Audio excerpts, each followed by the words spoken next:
percent of services provided by state and local agencies through more than 18,000 different jurisdictions. State and local agencies would not be effective without the support of their federal colleagues, and our federal partners would be unable to perform their functions without the assistance of state and local agencies. Anyone suggesting that the United States Secret Service not rely on state and local agencies at these events is simply uninformed.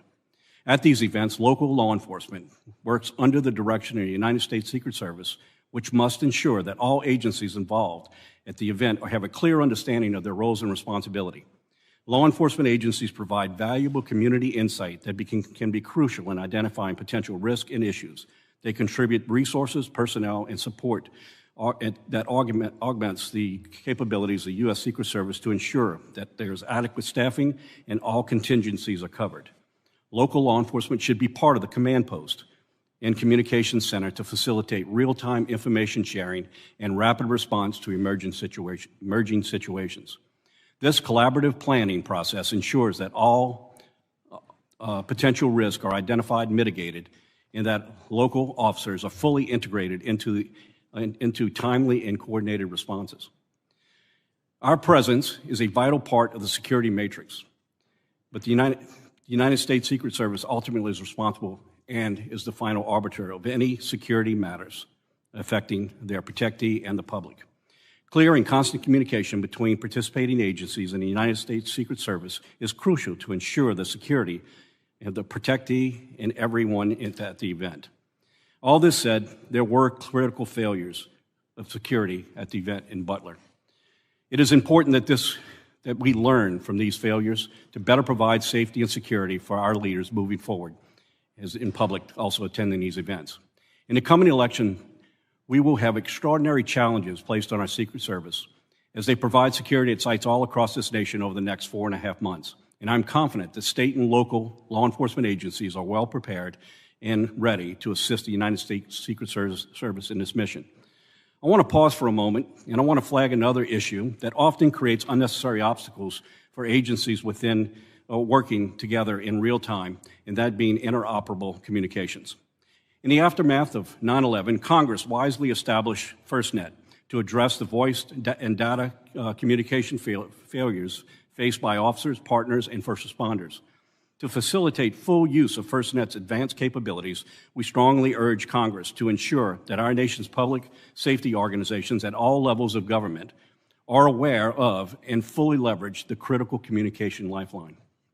Further, Congress and the FCC must take all necessary steps to guarantee FirstNet's continued success and evolution. In conclusion, relevant and interesting about his preparatory activity does seem to be that he had settled on former President Trump as a target and this rally as his moment to try to take a shot. But in addition to the 50 rounds, of course, you have the issue of these explosive devices. Right.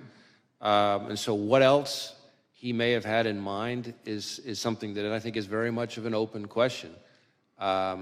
On the one hand, you have these explosive devices, including the one still back in his home that wasn't in quite the same stage as the one in the ones in the vehicle. But he clearly had those explosive devices for some reason. And so we're trying to figure that out. As I've said before, sometimes in these kind of situations, you find like a manifesto or something like that. It's frustrating to us, and I'm sure frustrating to you and the American people, that we haven't found anything quite like that. We'd love to have a roadmap that tells us exactly what he was thinking. We haven't found that yet. Doesn't mean we won't. We're looking all over the place, and we're going to leave no stone unturned. Thank you. A gentleman from Texas is recognized. Thank you, Mr. Chair. Thank you, Director, for being here today. I know it's been a very long day, busy day on Capitol Hill, and also I want to apologize in advance if there's any repetitive questions from me. But I have to ask, given that our sitting president resigned from the campaign on Sunday and the Secret Service director resigned yesterday, you don't plan on resigning anytime soon, do you, sir? No, sir. Good to go. Earlier today, you told this committee that you recovered 8 bullet cartridges from the roof next to the shooter. And given that testimony, I have 2 questions for you. How many shots were fired at President Trump, and how many shots were fired in total of the entire day? I know I keep hearing 8, but were there any more that were unaccounted for? The best information I have right now is 8 shots. As to the sequence, I'm not sure I have that sitting here right now. As I said to the chairman, I'm going to go back to my team and see if we've got that nailed down yet, and if we have, I'm happy to share it with you and the rest of the committee. Please do, sir. Thank you very much for that. You also mentioned that the shooter used encrypted messages to communicate. Specifically, do you know what apps or what apps he was using to communicate, and can you confirm if he was communicating with any foreign nationals through the encrypted messages? So as to the names of the apps, I don't have that right here in front of me. As far as communicating with any foreign actors, I'll say 2 things. One, we haven't, as I think I've testified before, but we have not, at the moment at least, identified any accomplices or co-conspirators, foreign or domestic. Okay. So that, as to foreign contacts, of course, that's part of why we want to get access to the encrypted messages, because that might tell us whether he'd been in contact with somebody. Thank you. Let's talk about motive. I know the FBI has taken a lead role in investigating the assassination on President Trump. Your team has searched the shooter's phone, conducted countless interviews, done extensive research into his motives. As of today, July 24th, 2024, do you and your team know the motive of the shooter or have any idea on what could have driven it? Well, know and have any idea are two very different things. Okay. We do not know the motive. That is obviously one of the central questions in our investigation, and it's been very frustrating to us that a lot of the usual kind of low-hanging fruit places that we would find at have not yielded significant clues about his motive. Okay. Having said that, we have seen indications that he was interested in public figures. And that in the period around July 6th, leading up to July 13th, he does seem to have become very focused on this particular rally and former President Trump. But exactly what his thought process was in doing that, that's something that's still very much under investigation. I want to make something clear to the American people to try to help out what motive could be. And again, it's not my job to steer it, but here are some of my thoughts. I'm not sure about motive either, specifically, but I can tell you that after this assassination attempt, people on both sides have said that both parties need to tone down the rhetoric. But recently, just on Monday, in fact, President Biden called into the Harris campaign event and said that President Trump was a threat to democracy. Just take a look behind me at these photos. This is a magazine cover of the New Republic from June 2024, published just 1 month before the assassination attempt on President Trump. In a tweet explaining the cover, the New Republic said this: "Today, we at the New Republic think we can spend this election year in one of 2 ways. We could spend it debating whether Trump meets the 9 or 17 points that define fascism, or we could spend it saying he's damn close enough and we'd better fight. We unreservedly choose the latter course." Now, sir, I know you said that the FBI doesn't have a clear motive yet, and you've explained that, but in your professional experience as an investigator, do you think that language like this could radicalize someone to engage in political violence? I certainly understand the point of the question. What I would tell you is that, respectfully, I don't think it's appropriate for me as FBI director to be characterizing or engaging in public commentary on specific people's rhetoric, and that's because it's not that I don't understand why you're raising the question, but I'm saying that in my role, I have to be very careful to make sure we speak through our work, and we speak through our cases and our intelligence products, not the FBI director chiming in the public square on different people's political commentary. I understand. For the record, there was an assassination attempt on an American president, and I will be asking these same questions even if it were President Biden. And my message to the American people is that we need to do better. I yield back the rest of my time, and thank you for being here, sir. I know it's been a very long day. Gentleman yields back. Gentleman from South Carolina is recognized. Thank you, Chairman, and thank you, Director, for being here. It's refreshing. I was in the oversight hearing earlier this week, and although we don't have an idea on everything, your ability to come in here and actually give way more than Director Cheadle ever did is somewhat refreshing. You saw some pretty bipartisan frustrations exhibited in that particular hearing. I'm sure you've seen part of it. I want to follow up on a couple of lines of questions that I had with Director Cheadle that she actually answered, which was remarkable. One, she had indicated that Secret Service at the Trump rally did not have any radio recordings. Is that, in your investigation, is that accurate? I'm not sure I know the answer to that. I believe there may be some recordings on the local law enforcement side. As to whether or not we have recordings on the Secret Service side, I'd have to drill back into that. And the reason you might say, well, how the heck can you not know? Well, we certainly have interviewed lots of Secret Service employees. So what we know from the interviews versus some other source, as I sit here right now, I don't know. So on this particular case, but in your experience, and again, it's a different agency, but she had indicated, Director Cheadle had indicated that recordings sometimes are done from radio recordings, I guess, of what happens at a Trump rally or any other thing that they're engaged in. Is that your experience as well, that sometimes there are audio recordings of communications between law enforcement officials? Just speaking very broadly. There are times when there are recordings, but it'd be hard for me to be more precise than that. And I know that you can't answer whether they were here in this instance or not, but what would cause recordings to not exist for the Trump rally, if, as a hypothetical? What would be the reason that would happen? I'm afraid I don't know the answer to that. I mean, if they didn't record, there may be situations where they just don't record in the first place, and why that would be, though, I'm not sure I can answer that. Thank you. Let me ask you this, and this is another line of questioning. Director Cheadle had indicated that seconds before the would-be assassin fired the shot, is roughly seconds, is when he became a person of suspicion to an actual threat. Would you agree with that assessment from Director Cheadle? Well, let me try it this way. I think there are sort of three, in my mind, there's sort of three, let's say three significant moments on this continuum that you're kind of getting at. There is roughly an hour before the shooting when local law enforcement observes the individual, the shooter. At that point, as somebody that was a person of concern. I forgot the exact phrasing, and that was based on seeing him with this rangefinder, no observation of a weapon, but there was something odd and off about them that caught local law enforcement's attention. So that's the first moment. Then there's a second moment, which is, I think just minutes before the shooting, where local law enforcement observed him on the roof, but didn't see a weapon, is my understanding at that point. And at that point, their level of concern obviously was even higher. And then there's the third moment, which is that moment when local law enforcement saw him, the officer who climbed up with the assistance of his colleague, and saw the shooter in the prone position with the weapon, and that's seconds before the event.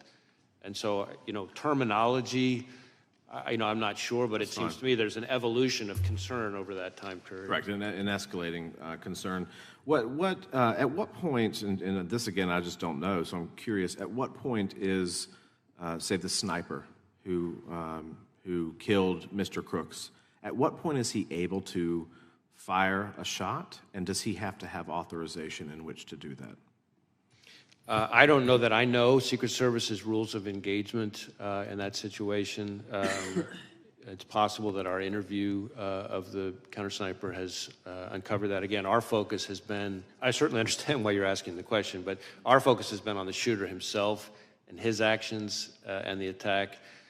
These two other reviews, the DHS Inspector General and the outside independent panel, are both looking at the performance of the Secret Service, which would, I'm confident, include the question that you're talking about. Thank you. And I actually think, from a legislative purpose and what this body will probably ultimately do, it's of great importance that we break down barriers of communication and that we allow, officers to do their job without, so that this doesn't happen again. And I appreciate you being here. Thank you, Director. Gentleman yields back. Gentleman from Ohio is recognized. Well, once again, as Congressman Fry said, we want to thank you for your time and a lot more information today than Monday, so thank you for that. I just have a handful of questions. I would love to have just a simple yes or no so we could get done with this. So on day one, President Biden issued an executive order mandating DEI programs in the executive branch. You responded by hiring FBI's first ever chief diversity officer. You're even on the Bureau's website quoting saying that diversity and inclusion of the workforce is something I care deeply about because the success of our efforts impacts our operations, our culture, and our future, end of quote. So Director, just a simple yes or no, do you still find DEI hiring practices to be central to the FBI's operations, cultures, and future? I believe that diversity is an important part, is a core value of a high-performing organization. Do you have any concerns that our Homeland Security efforts will be hampered if the FBI continues to use DEI as a primary hiring measure? I don't believe that we use DEI as a primary hiring metric. I would say that we have not lowered our standards. Yes or no, please? Let me, if I could finish. It's not a yes or no question. We have not lowered our standards, and the facts back that up. Are you aware of a 112-page report compiled by senior agents and analysts which stated, quote, if the current trajectory of the FBI special agent recruitment and selection continues, using DEI as the primary and sole measure of our Homeland Security efforts will be significantly hampered. Do you know about that 112-page report? I'm aware of a report from a number of anonymous former employees. Thank you. Do you agree that protecting the former president falls under the umbrella of Homeland Security? Well, protecting the former president, the physical security, the protective detail on the former president is the province of the Secret Service, which is part of the Department of Homeland Security. It is my understanding that historically the FBI had 100,000 applications for special agents on file at any given time of the year. So talking about slipping recruitment, are you aware that on February of 2024, a letter from the FBI's Assistant Director for Training Division, which reported that FBI only received an estimated 48,000 applications over a 2-year period? I don't know if we're comparing apple to apple. What I can tell you is that in the time that I've been FBI director, the number of Americans applying to be special agent has gone up dramatically. To the tune of, in some cases, double or triple the pace so it was when I. If I could wrong? finish, sir, if I could finish, please. To a rate that is higher, you'd have to go back about a decade or so to find the number of Americans applying to be special agents that are currently applying. Okay, so for the record, that 48,000 is probably wrong then in your eyes? I don't know. I don't have the letter in front of me, but what I'm not sure of is that we're comparing apple to apple in terms of time periods and everything else. In advance of the Trump shooting, United States Secret Service Special Agent in charge Tim Burke reportedly told law enforcement partners that NATO summit in Washington, D.C. limited his resources available to the Trump rally. The service has similar DEI hiring aims and failed their zero-fail mission to protect President Trump. Director Cheadle has since stepped down. Could the hyperfixation on hitting Biden administration's imposed DEI rules by causing the FBI and the federal law enforcement agencies to not only miss their prime candidates, but also potential threats? Well, I can't speak to Secret Service's hiring practice. What I can tell you is that, in my view, diversity, like everything else, is something that has to be done in the right way. Just like everything else, there's a right way and a wrong way to achieve it. I think we can and have achieved improvements in diversity and, at the same time, not lowered our standards. And I think part of the reason we've been able to do that is because of the encouraging increase in the number of Americans applying to be special agents. The investigation to the planting of pipe bombs at the RNC and DNC headquarters has been going on for over 3.5 years and will soon have lasted longer than the Biden presidency. I look forward to you proving yourselves because we haven't received any update right now on the Trump shooting since July 15th, and the people really need that. Can the public expect a more transparent and timely investigation into the attempted assassination of former President Trump? I've been testifying here all day about the investigation into attempted assassination of former President Trump, and we've done multiple briefings, and I've answered multiple questions. And we appreciate that because, okay, like that's I said, what you were asking. Well, it just seems like there hasn't been a press conference to the people to go through all the different details that were already presented today. And I'll just leave you with one final question. the government is not doing their job. Do you feel as the director that perhaps like not only the FBI, but the Secret Service needs to have a complete reconstruction? Or do you think it's still put together the way that could best do its job? The FBI that I see every single day, having visited all 56 of our field offices at least twice, many of them 3 times, the FBI that I see engaging with state and local law enforcement from all 50 states, that I hear about from prosecutors, judges, business leaders, community leaders, foreign partners, is an FBI that is respected, trusted, appreciated, and that is there for people when they need them the most. And that is the FBI that I see, and I'm very proud to be a part of them. Any comment on the other agencies?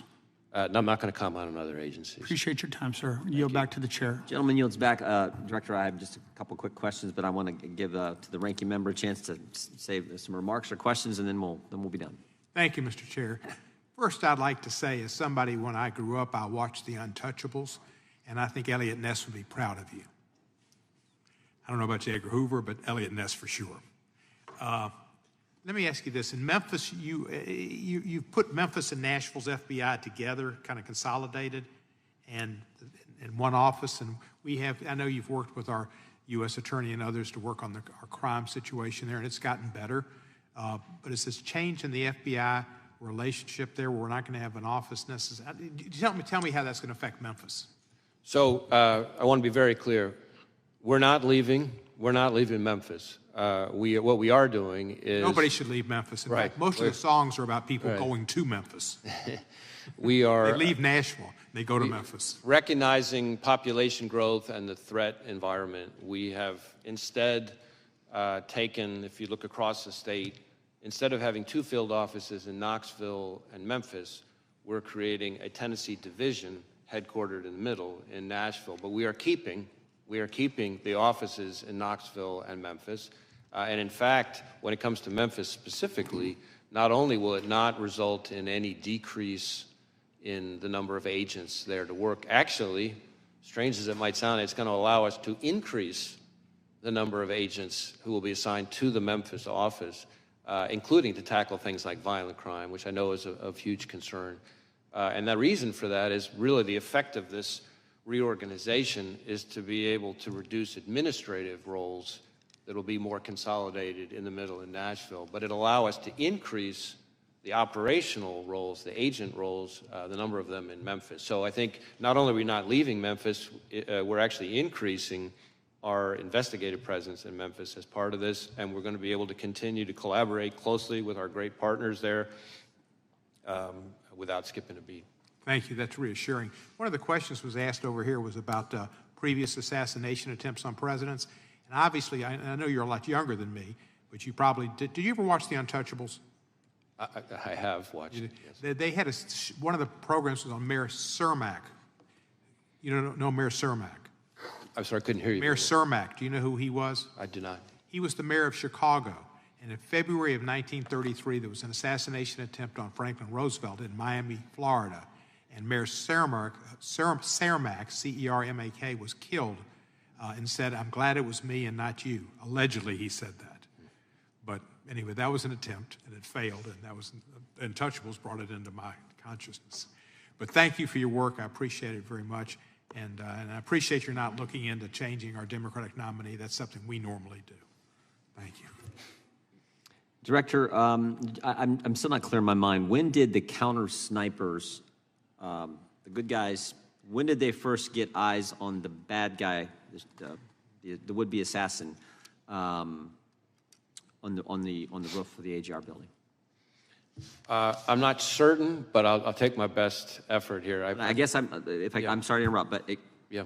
Did they have eyes on him before the local law enforcement was looking up on the roof and engaged with the bad guy shooter?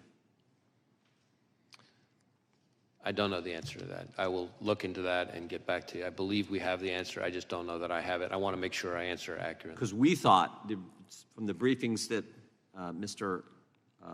Abbott gave us, or Bate gave us, excuse me, Abate gave us, and the briefings you gave the Congress, that they did, but it wasn't clear from your testimony. So if you can get that answer to us, that would be helpful. I want to circle back just a third time, if I could, to the Iranian threat to President Trump and some others, former members of our government.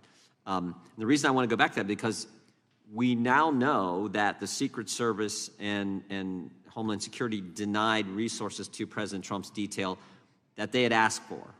And it seems to me, if that all happened after you guys knew about the Iran threat and had briefed the Secret Service on that real threat, that's an even bigger problem.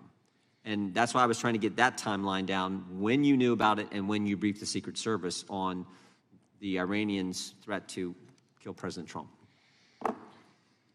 So again, I really want to be careful to both be accurate, but also not to kind of stray into any kind of classified information or confirm the existence of classified information.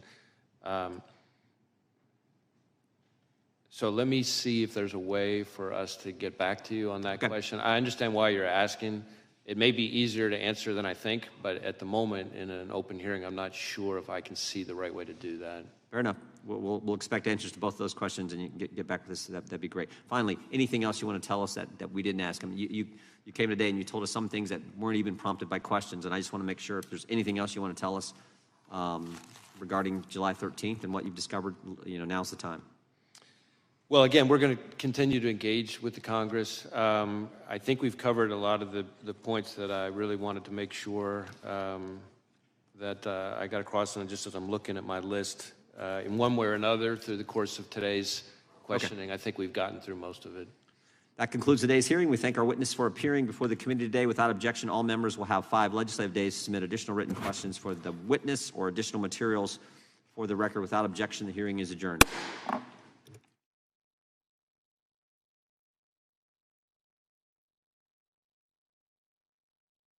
The committee will come to order. Without objection, the chair is authorized to declare recess at any time.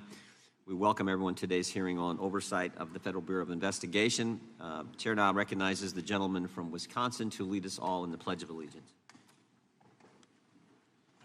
Allegiance to the flag of the United States of America, and to the republic for which it stands, one nation, under God, indivisible, with liberty and justice for all.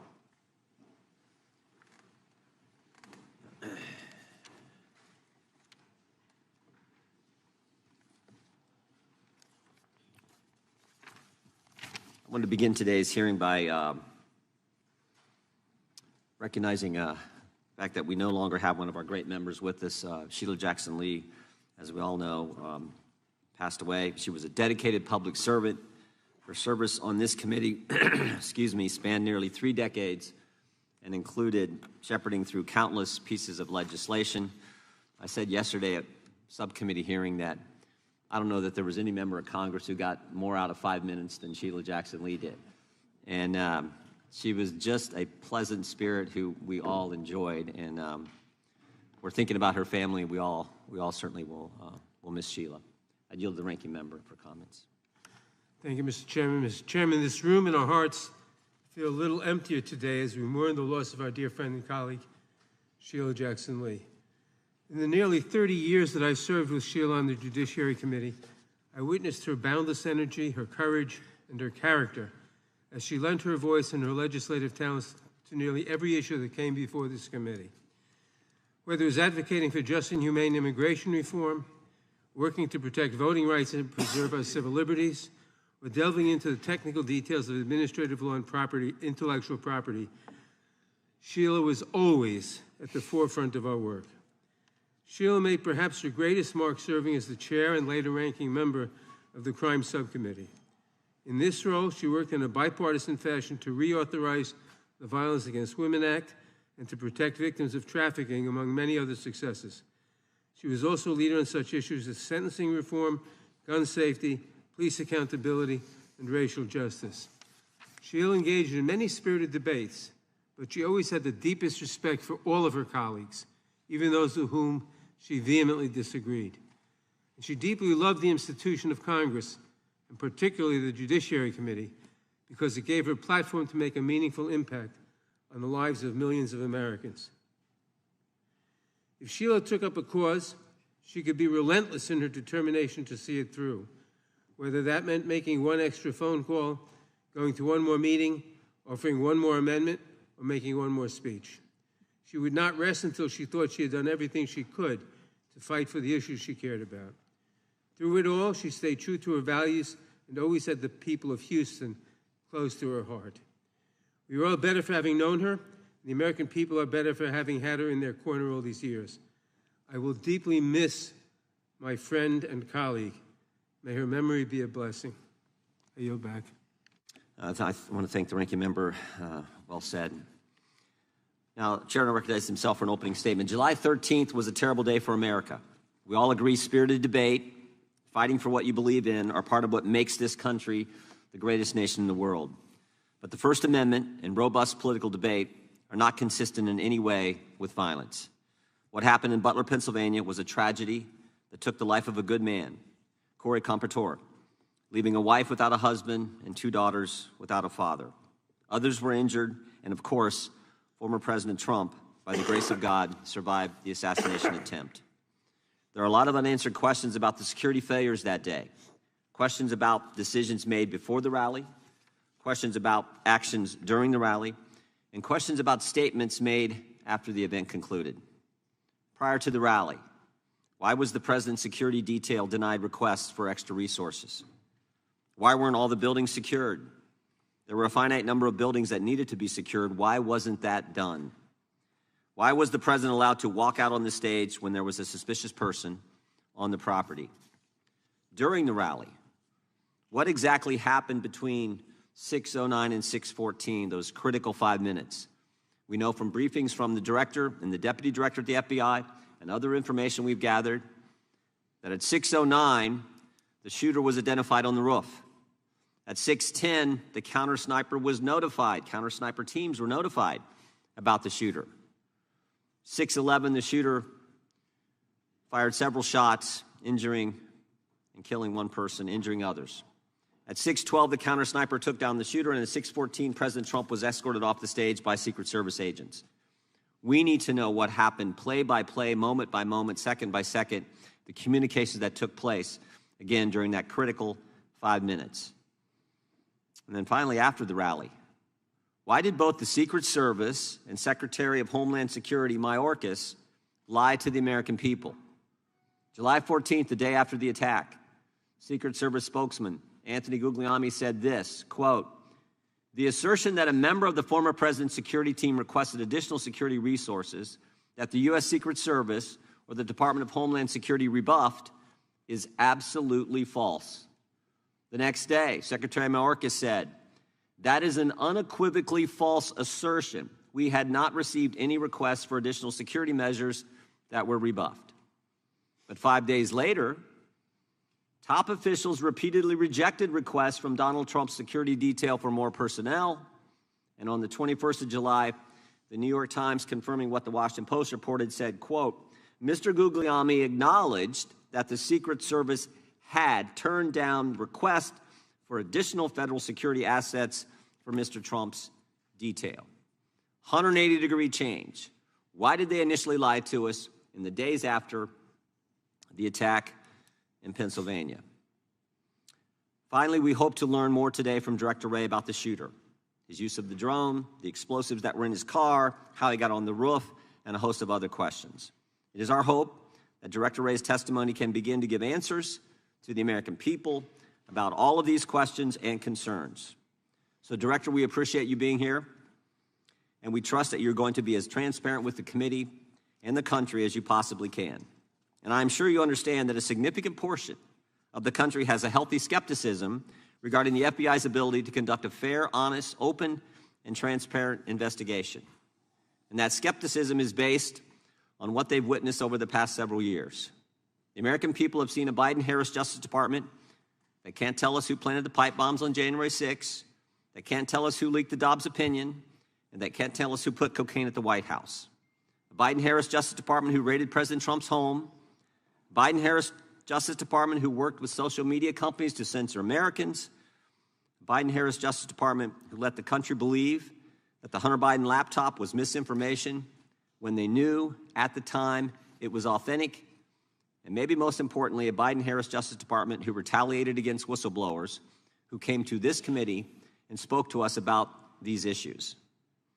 Last week, we sent you 12 questions about what occurred on July 13th. We expect you to answer those questions and the others that I've just outlined. And again, we thank you for being here today and appreciate your willingness to answer the questions that the committee is going to have. And with that, I would yield to the ranking member for an opening statement. Thank you, Mr. Chairman. Mr. Chairman, 2 weeks ago, our country witnessed a shocking assassination attempt on a presidential candidate. Now, I disagree with Donald Trump in almost every policy area imaginable. I am frequently shocked and outraged at the plans he has for our country and the words that come out of his mouth. And I have dedicated much of the last 8 years to fighting his agenda. But regardless of my strong feelings about Donald Trump's behavior, I unequivocally and unabashedly condemn with every fiber of my being the attempt against his life. This was not just an attack on a man, but an attack on our democracy. Political violence erodes the very foundations of our nation. The concepts of freedom of speech, of peaceful transitions of power, of a democratic government at its core, these cannot exist if political violence is allowed to fester and to go unchecked. And if you think that this one assassin's bullet was a bolt out of the blue and not part of a wave of violence that has threatened this nation for years, then you have missed the point of what my Democratic colleagues and I have been imploring you to hear for some time. Election workers, many of them working for free, face near constant threats of violence. In one recent instance, an Indiana man pleaded guilty to threatening to kill an election worker who said that there were no irregularities in a recent election. That man said, quote, 10 million plus patriots will surround you when you least expect it and will, expletive, kill you, close quote. That is political violence. In another instance, Speaker Emerita Nancy Pelosi's husband was bludgeoned over the head with a hammer by an intruder in his home who had been there to capture Ms. Pelosi, interrogate her, and possibly, quote, break her kneecaps because of her liberal views. That is political violence. The death threats surging against Vice President Harris, former President Obama and his wife Michelle, and Governor DeSantis, as well as many others, including videos online of individuals holding guns making assassination threats. That is political violence. The plot to kidnap Governor Gretchen Whitmer and overthrow parts of the state government. That is political violence. The brutal, deadly attack 3 years ago against this very building, with rioters breaking through police barriers to run through these halls chanting, "Kill Nancy," and "Hang Mike Pence," and even hanging a noose outside the building. These rioters battering Capitol Police officers and forcing members of Congress and their staffs to go into hiding, squatted in spaces under desks or in closets. That is political violence. This assassination attempt, as horrific as it is, should surprise no one. And you would think a political party that almost lost their presidential candidate through an act of political violence would have something to say about the way their leaders keep talking about the next election. Donald Trump has warned there will be a, quote, bloodbath if he loses. Republican Ohio State Senator George Lang said just last week at a rally for J.D. Vance that he is, quote, afraid that civil war might be necessary if Republicans lose the November election. President of the right-wing think tank and Project 2025 leader, the Heritage Foundation, Kevin Roberts, said on Stephen Bannon's podcast, quote, "We are in the process of the second American Revolution, which will remain bloodless if the left allows it to be," close quote. Republican former Alaska Governor Sarah Palin said in August of last year of Trump's indictments, "Do you want us to be in civil war? Because that's what's going to happen. We're not going to keep putting up with this. We do need to rise up and take our country back," close quote. I could go on, but it's more and more of the same. And I hear nothing from the other side of the aisle in this room about these statements. Do you support a bloodbath if you don't get the election outcome you want? Do you justify violence if the left does not agree with you? And what exactly has preoccupied this Republican majority while their allies threaten violence to their political enemies, real and imagined? We have chased down baseless conspiracy theories designed solely to influence the 2024 election in favor of Donald Trump. We have spent millions of dollars and thousands of hours of staff time in more than 100 transcribed interviews chasing false accusations against President Biden, supporting an impeachment effort that seemed designed to fail, and hunting for a smoking gun that simply does not exist. And instead of admitting that these investigations found no corruption, coercion, or unethical behavior by the Biden administration, Republicans chose to just dig deeper and spend more money. Imagine what could have happened if we had spent these thousands of hours of staff time and those millions of taxpayer dollars addressing even one aspect of the political violence that now threatens our country. Perhaps, had this Republican majority lifted a finger to help a nation that is awash in guns, the assassinate Butler would not have had such easy access to the weapon he used to fire on that crowd. Director Wray, your agency is responsible for addressing some of the most serious issues of our time. The Bureau fights gun violence, which claims the lives of 40,000 Americans every year. It protects election security from growing threats from malign foreign actors who are working tirelessly to influence our elections. It protects against domestic terrorists and violent extremists who have been a growing threat in recent years and have carried out horrific mass shootings and deadly events around the country. And so much more. I apologize to you, Director, that instead of supporting you in these missions in the 118th Congress, some of my colleagues have instead hindered your work, maligned your agents, and called to abolish and defund your agency, all for political gain. It is despicable, especially from the party that claims to, quote, back the blue. And I know that you and your many agents and employees have paid the price for these baseless attacks. I know you have faced a barrage of threats, distrust, and vitriol from the public as a result of these wild, politically driven conspiracies. I know it has become even more dangerous and difficult for you to come to work each day. I may not agree with you on everything, but I sincerely thank you and every employee in your agency who continues to protect our country. The FBI is vital to keeping America safe, and I pray that today we can focus on the real, substantive work of the agency. It is the least we owe our country in these times. I yield back. Gentleman yields back. Without objection, all other opening statements will be included in the record. We will now introduce today's witness. The Honorable Christopher Wray has been the director of the FBI since 2017. He previously served as the Assistant Attorney General for the Criminal Division of the Department of Justice, the Principal Associate Deputy Attorney General, and Associate Deputy Attorney General, and as Assistant U.S. Attorney for the Northern District of Georgia. Again, Director Wray, you've been here many times. We appreciate you being here today, and look forward to your testimony and answering our questions. We will begin by swearing you in. Would you please rise and raise your right hand? Do you swear or affirm under penalty of perjury that the testimony you're about to give is true and correct to the best of your knowledge, information, and belief, so help you God? Let the record let the record reflect that the witness has answered in the affirmative. Thank you, and please be seated. We have votes coming in about 10 minutes, but we definitely want to get through your opening statement as far as we can, and this is going to be an interesting day on Capitol Hill with the Prime Minister of Israel here as well. So, Director Wray, you're recognized for your opening statement.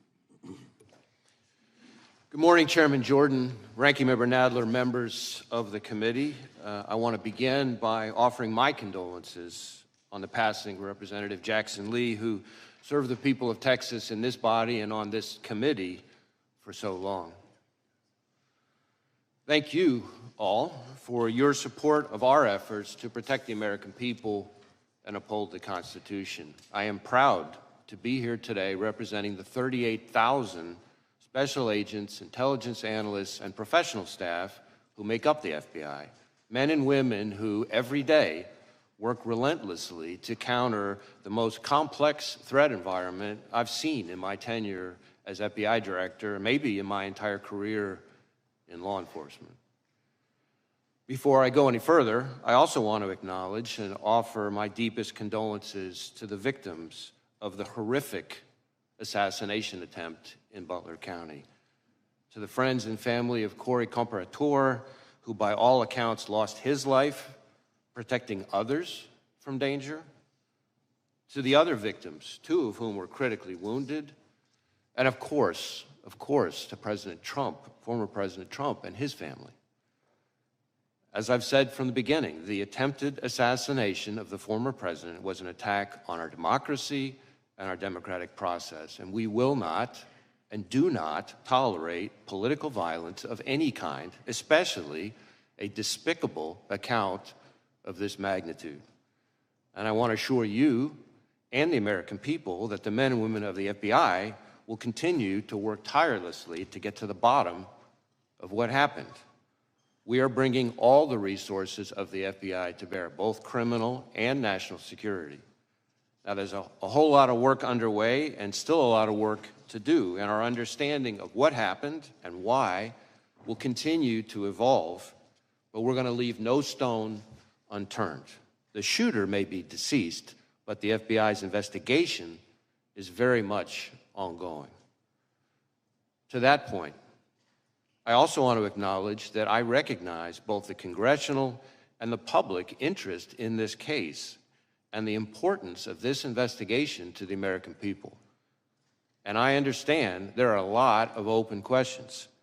So while the investigation is very much ongoing and our assessments of the shooter and his actions continue to evolve, my hope here today is to do my best to provide you with all the information I can, given where we are at this point. I have been saying for some time now that we are living in an elevated threat environment. And tragically, the Butler County assassination attempt is another example, a particularly heinous and very public one, of what I've been talking about. But it also reinforces our need at the FBI and our ongoing commitment to stay focused on the threats, on the mission, and on the people we do the work with and the people we do the work for. Every day, all across this country and indeed around the world, the men and women of the FBI are doing just that, working around the clock to counter the threats we face. Just in the last year, for example, in California, the FBI and our partners targeted an organized crime syndicate responsible for trafficking fentanyl, meth, and cocaine all across North America. We charged the Mexican-based suppliers who brought the drugs into the United States, a network of Canada-based truck drivers who delivered the drugs, and the distributors in the United States who spread the poison into our communities. Staying on threats emanating from the border, I have warned for some time now about the threat that foreign terrorists may seek to exploit our southwest border or some other port of entry to advance a plot against Americans. Just last month, for instance, the Bureau and our Joint Terrorism Task Forces worked with ICE in multiple cities across the country as several individuals with suspected international terrorist ties were arrested using ICE's immigration authorities. Leading up to those arrests, hundreds of FBI employees dedicated countless hours to understand the threat and identify additional individuals of concern. Now, the physical security of the border is, of course, not in the FBI's lane, but as the threat has escalated, we're working with our partners in law enforcement and the intelligence community to find and stop foreign terrorists who would harm Americans and our interests.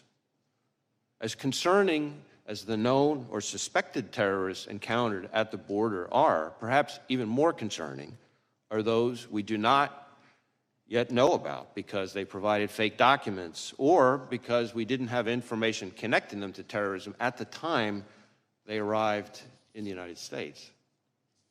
Staying ahead of today's threats demands that we work together.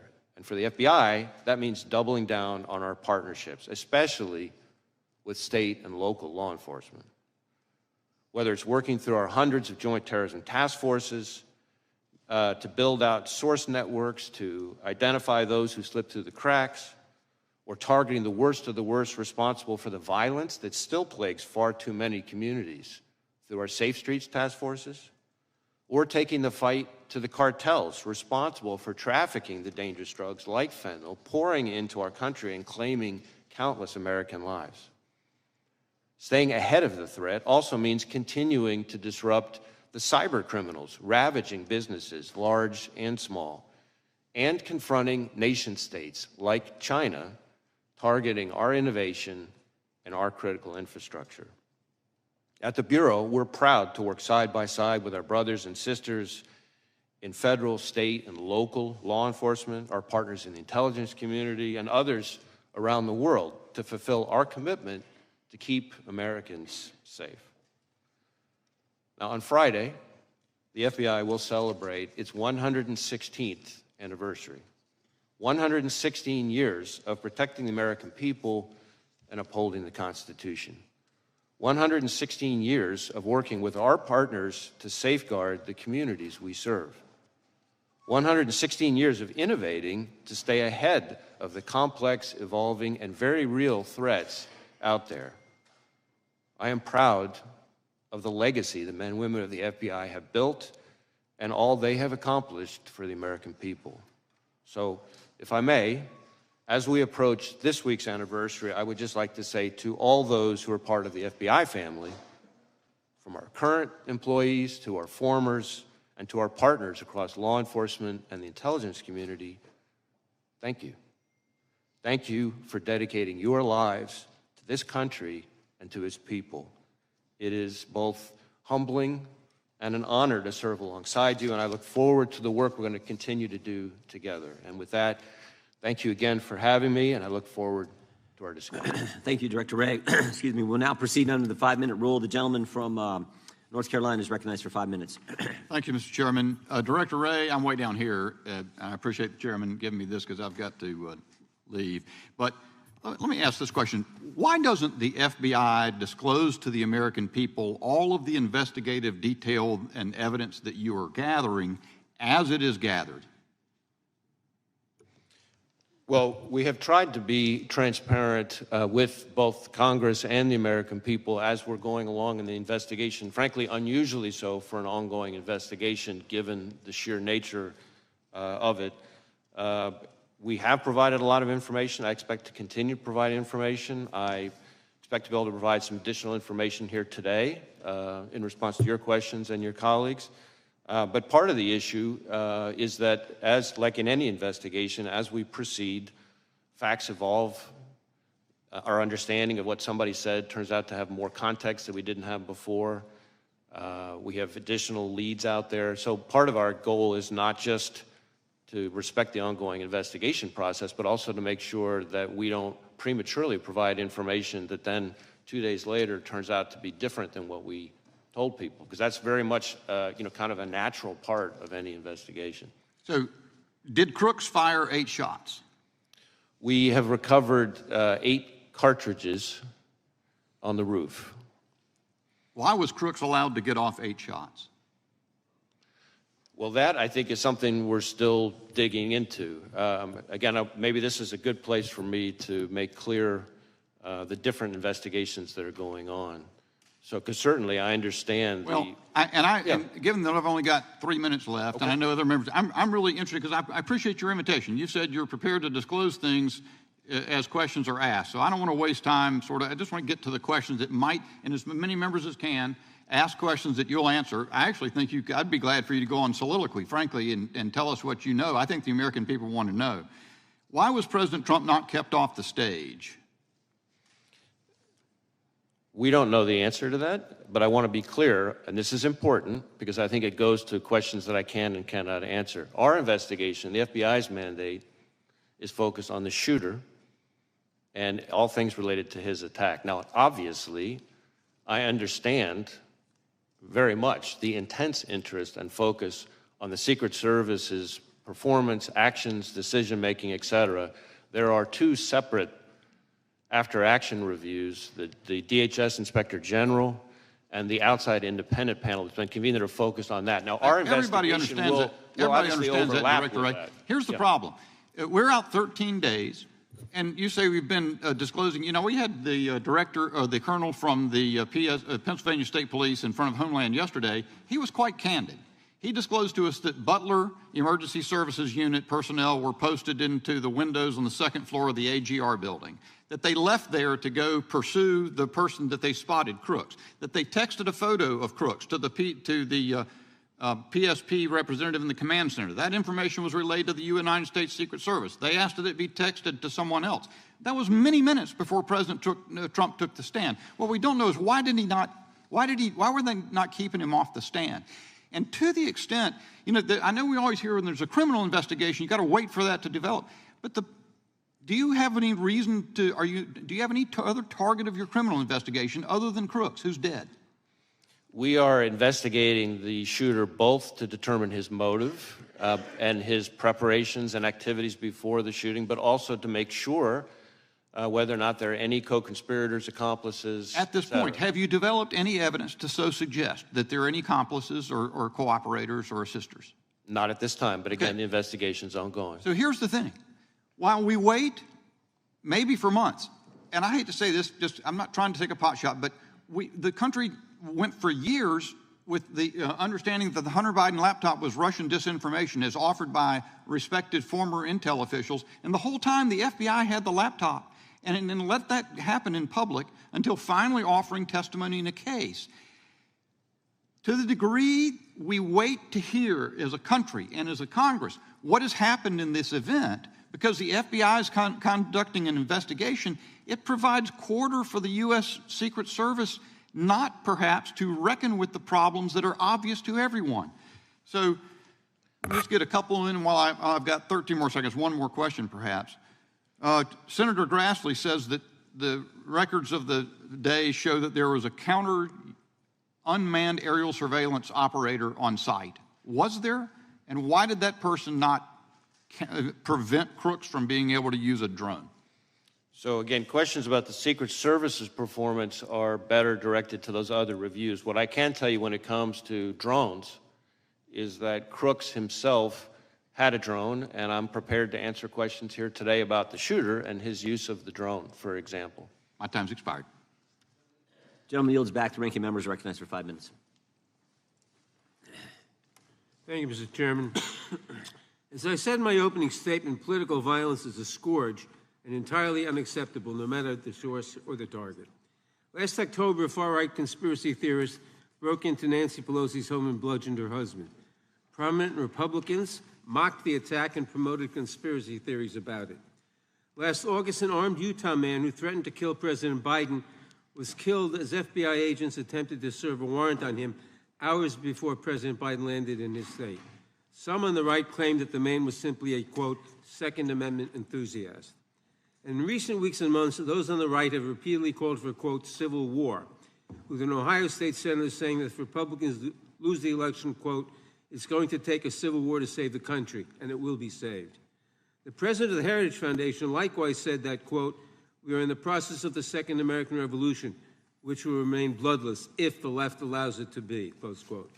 Director Wray, it's obviously important that we respect First Amendment protections, but there is clearly a point at which some violent rhetoric crosses over into threats of violence or leads to actual violence. Could you describe how the FBI looks at this relationship between rhetoric and action and what you are seeing around the country? So I appreciate the question, and this is an issue that I've been talking about for some time.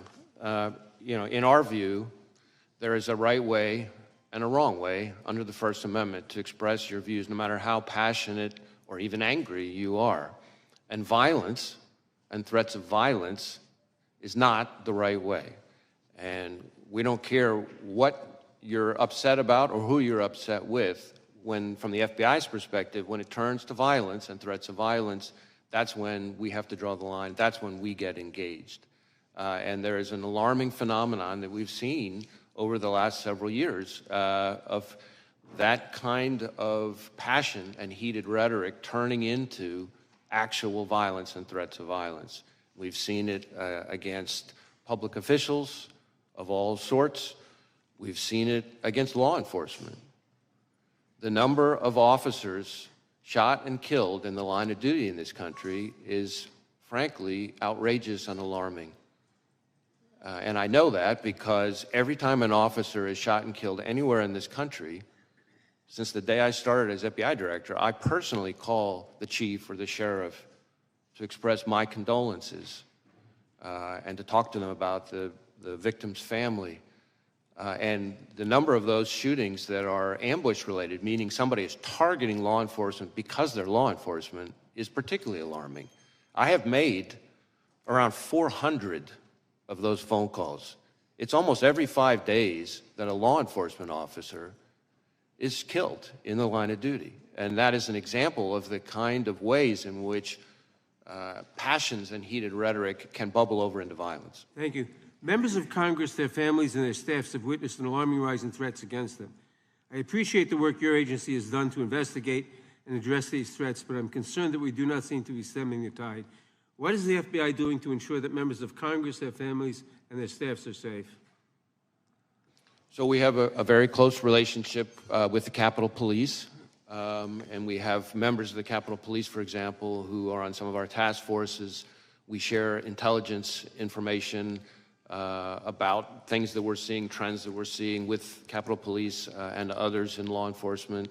Obviously, if we have specific information about an effort to target a member of Congress, then we're getting with Capitol Police in a much more specific way. But those are some of the things that we're doing. Thank you. Now, Director, your office is leading the investigation into the attempted assassination of Donald Trump. Republicans in Congress, including members of this committee, have repeatedly called for defunding the FBI. What impact would defunding or even just limiting your funding have on the FBI's ability to conduct this and other investigations? So I understand that there are heated views, opinions about us, just like there are about every institution in today's America. But cutting our funding is incredibly short-sighted, and the people it really hurts are state and local law enforcement and the American people we're all sworn to protect. Thank you. During my remaining time, I want to turn to a different matter. In recent days, Republican members of Congress have attacked presumptive Democratic presidential nominee Kamala Harris as a, quote, DEI candidate, which presumably is code for women and person of color. It's not a new theme for them. In May, Chairman Jordan wrote to you claiming that because of DEI initiatives, the FBI is no longer hiring, quote, the best and brightest candidates to fill the position of special agent. With my remaining time, Director Wray, can you please answer the following questions? Is it true that hiring women and people of color means that FBI is no longer hiring the best and the brightest to serve as law enforcement officers? Is there any evidence that women and people of color are less effective in law enforcement roles? And what message does it send to prospective applicants when the leaders demean them and make judgments about them based solely on their race or gender? Witness may respond. So any notion that we have lowered our standards, our hiring standards, is just not accurate. In fact, our standards are as competitive and selective as ever. We have tens of thousands of people applying, and our selection rate is about 3.1%, which is more selective than just about any university in the country. And most of our applicants, I think something like 50% of them are coming from military or law enforcement backgrounds. About 50% of them also have advanced degrees. The average age is around 31, which means they're bringing a wealth of personal and professional experience when they arrive. And to suggest that those people, because of efforts related to diversity or anything like that, are less qualified, frankly, is not at all consistent with what I see, having visited all of our field offices and seen these young people in action. And I think is an insult to those hardworking men and women who've signed up to dedicate their lives for this country. Thank you, Director. I yield back. Gentleman yields back. Director, let me go back to where Mr. Bishop was. Tell me about the drone. You act like you wanted to fill us in on that. Fill us in. So we have recovered a drone that the shooter appears to have used. It's being exploited and analyzed by the FBI lab. The drone was recovered in his vehicle. So at the time of the shooting, the drone was in his vehicle with the controller. In addition, our investigation has uncovered. Do you know what time of day he flew it, and if he flew it on the day of the shot? Yeah. Oh, I'm sorry. Go ahead. So in addition, it appears that around 3:50 p.m., 4 o'clock in that window, on the day of the shooting, that the shooter was flying the drone around the area 2 hours. For about 11 minutes. I want to be clear, but when I say the area, not over the stage and that part of the area itself, but I would say about 200 yards, give or take, away from that. We think, but we do not know. So again, this is one of these things that's qualified because of our ongoing review, that he was live streaming, viewing the footage from that, again, about 11 minutes in around the 3:50, 4 o'clock p.m. range. 2 hours before, he's flying a drone in the vicinity of the route. About 200 yards away, yes. 200 yards. Okay, that's important information. What about the bombs that we've heard about in the shooter's car? So again, the FBI lab is exploiting those explosive devices. Yep. There were, we've recovered 3 devices, 2 in his vehicle and 1 back in his residence. Are these what you would call, your experts would call sophisticated operations, or this? I think. I mean, I don't know. That's what I've been told by people who have some understanding of this area. Yeah, I think it's, we've seen more sophisticated and less. I would say these are relatively, again, keyword relatively crude devices themselves, but they did have the ability to be detonated remotely. And so to that point, in addition to the two devices that we recovered out of his vehicle, there were receivers for those two explosive devices with the devices. And then on the shooter himself, when he was killed by law enforcement, he had a transmitter with him. Now, I do want to add one important point here, is at the moment, it looks to us, again, ongoing review, and I can't say that too many times. At a moment, it looks like because of the on-off position on the receivers, that if he had tried to detonate those devices from the roof, it would not have worked. Okay. But that doesn't mean the explosives weren't dangerous. And I'm sure we're going to get into all these subjects a little bit later as well. Tell us what you can about the encrypted platforms we've heard about. So one of the things that we're drilling into hard with the shooter in an effort to try to learn more about his state of mind, his motive, his ideology, his context, everything else, is to look at all of his devices, any social media accounts he had, et cetera. And one of the things we've learned in finally getting into his phone, which was also a significant technical challenge from an encryption perspective, but in addition, once we got on the phone, it turned out he was using some encrypted messaging applications. And again, the same question relative to the bombs: was this pretty sophisticated, or is this is the kind of the norm you see with folks like similar situation? How would you describe on this subject? I would say this has unfortunately now become very commonplace, and it's a real challenge for not just the FBI but state and local law enforcement all over the country. Tell me exactly the scope of does the scope of your investigation include what I call that critical 5 minutes from when the 6:09, when this is based, I think, on information you've given to Congress, 6:09 when the shooter's identified on the roof, and 6:14 when President Trump is ultimately escorted off, and all that happens, the shots that take place in between there. Do you have access to the communications that were going on at the time in that critical 5 minutes? So our investigation, when you say scope, our investigation includes that time frame, although focused again on the shooter himself and his day. Now, as part of that, he's obviously involved in that time frame. Correct, and as part of that, as part of our focus, our investigation of the shooter and the attack, of course, we are interviewing law enforcement from the scene because those are some of the most significant witnesses, and we're obviously getting access to their materials and that kind of thing. And the Secret Service has been fully cooperative. You have access to the communications that exist there. That exact question, as I sit here at the moment, I don't know the exact answer to that question, but I know that Secret Service has been cooperative with us. The Congress would like access to those communications as well. I mean, not just that 5 minutes, although I think that's the critical time frame. There's lots of communications we'd love to have access as well. I see my time is up, and they have called votes on the floor. I think there are about 6 minutes left in votes, so the committee will stand in recess until approximately 10 minutes after votes conclude on the House floor. Committee will come to order. The chair recognizes the gentlelady from California for 5 minutes. Thank you, Mr. Chairman, and thank you, Director Wray, for being here with us today. Before I ask anything, let me just echo the comments made by others, especially the ranking member, decrying the state of political violence in this country. It's completely unacceptable.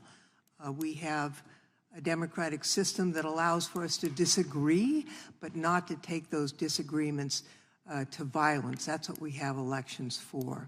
And I want to also thank you and all of the FBI for the work that you do, and frankly, the unwarranted abuse and criticism that have been directed to you by conspiracy theorists and others. It doesn't make your hard job any easier, and I want you to know that many of us notice that and appreciate the work that you and your team are doing. Let me just ask a couple of quick questions. First, many of us are interested in the motives of the shooter here. When it's an assault on a political figure, you immediately assume there's a political motive, and that may be the case here. We don't know yet. But I was interested in what you're seeing on his phone. the press has reported that he had pictures not only of Mr. Trump, but of Mr. Biden and various other members, political figures. Can you discern, was there, an element of, mainly Republicans, maybe Democrats? Was it all over the board? Can you enlighten us about that? Well, this is a place where it's particularly important for me to reiterate the caveat that I've included before, because in this instance in particular, we have a lot of legal process out for additional accounts and things like that that the shooter is associated with. So we're hoping to learn more, and we're still exploiting a number of the digital devices. Right. I think it's fair to say that we do not yet have a clear picture of his motive, and I think it's important for me to explain, because I understand, of course, why everybody wants to know the answers to those questions. Often in an investigation, from interviewing people that the subject was in close contact with, looking at the individual's social media accounts, messages, often things, physical evidence in the person's residence. You might see a manifesto, things like that. We're not seeing that yet, but we are digging in hard, because this is one of the central questions for us. What I can say is that the shooter appears to have done a lot of searches of public figures in general, but so far we're seeing kind of news articles and things like that, and so the images that have been reported about, really what we're talking about there are when you do a news search of an article, the image appears in the cache, as opposed to like a search for that specific individual. But again, I really want to be clear that that's a place that we're doing a lot of work right now, and some more to come on that. Well, I thank you for that clarification. We're interested also in the role of access to weapons when it comes to this terrible crime. The shooter used a semi-automatic rifle, really a weapon of war, that sadly has also been used in mass shootings around the country, including in my own district. It seems to me that the assault weapons ban that was once in place has to be a part of the national answer to curbing the epidemic of gun violence in America. I wonder if you could, with your help, Director Wray, understand a few aspects of the investigation. It's my understanding that the Bureau of Alcohol, Tobacco, Firearms, and Explosives, ATF, was quickly able to trace the gun's purchaser, using records from an out-of-business gun store, records that the government is required to correct. Some of my colleagues on the other side of the aisle have suggested that collection should stop. There have been efforts to digitize it, which have been resisted. Can you tell us about how the origin of this gun purchase was discovered and the technology used? I guess what I can say is we located a number of firearms associated with the shooter and his family. I think it was a total of, 14 in the house. The weapon that he used for the attempted assassination was an AR-style rifle that was purchased legally, that he is my understanding, acquired, bought actually from his father, who was the one who originally bought it, again, legally. Thank you, Mr. Chairman. My time has expired, so I yield back. Gentlelady yields back. Gentleman from California is recognized. Thank you. Director, I'll try to ask questions that are answerable too. I think that's been done pretty well on both sides. You do the advanced threat assessment and deliver that information as to the general threat and then specifics as to protected people to the Secret Service. Is that correct? Well, sort of. The Secret Service does a threat assessment, but they're doing that based on intelligence that they receive from a number of sources, including, of course, the FBI. So we share, whenever we have threat information related to a particular individual or protectee, then we share it with the Secret Service at a number of levels. So you're a participant, but ultimately the responsibility for threat assessment as to these individuals belongs to the Secret Service. Well, again, the threat assessment for the individual belongs to the Secret Service, but we are an important part of that because we share threat information, if we have any. They get threat information from a variety of sources. So, and you get them from the same variety of sources. They've got no sources that are excluded from the FBI, do they? Well, I don't know. I'm not aware of any that are excluded from the FBI, but they may receive information that comes directly to them that didn't come to us. Sure. Okay. Director, do you believe that former President Trump was a high-risk threat under your assessment? Well, I believe that former President Trump, really, frankly, like any president or former president, is a very high-profile figure and attracts a lot of, unfortunately, the kind of threats we've been talking about. It's fair to say, not on a scale of 1 to a million with little nuances, but on a scale of 1 to 10, President Trump's risk was very similar to a current president, very similar to, because he was the presumptive nominee and leading in the polls and so on, that he was a high risk by any standard. Is that correct? Certainly, there's a reason why he has so much protection around him. Okay. Robert F. Kennedy Jr., the son of assassinated senator and the nephew of an assassinated president, would you say he was also, as a presidential candidate, at significant risk? Again, I think any presidential candidate raises some level of risk. It might vary from candidate to No, but it's clearly a risk. Okay.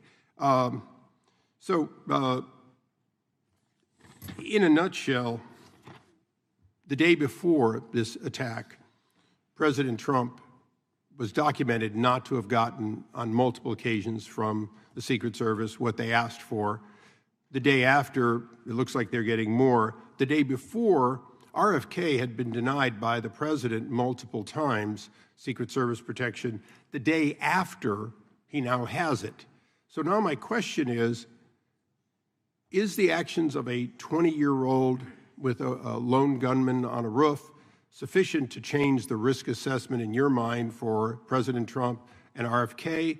Or are we just realizing the threat that was always there and being more appropriate in matching it? And I know that's a little vague, but you've been at this for a long time. Hindsight is 20/20. Now that we have hindsight, is it fair to say that giving Robert F. Kennedy Jr. security, upping the security, including drones, overhead support for the president, former president, these are all things that in hindsight should have been done the day before? Well, let me try to answer your question this way. Of course, as I said, the assessments of the level of security to be provided to individual protectees. No, I understand it's a Secret Service decision. But what I would say to you is that, and I've been saying for quite some time, including in front of committees of this Congress, that we are in an elevated threat. We have been for some time. And that comes from a variety of quarters. It is, quite frankly, a dangerous time to be a prominent public official. And in regards to that, the other side has spent a lot of time talking about what people on the right have said. But there was an attempted assassination on a Supreme Court justice.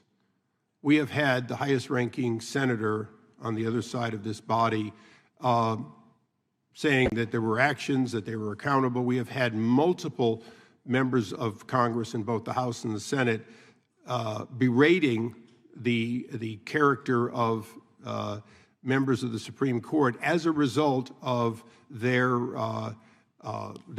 decisions made, both sometimes 6-3, sometimes unanimous, whatever.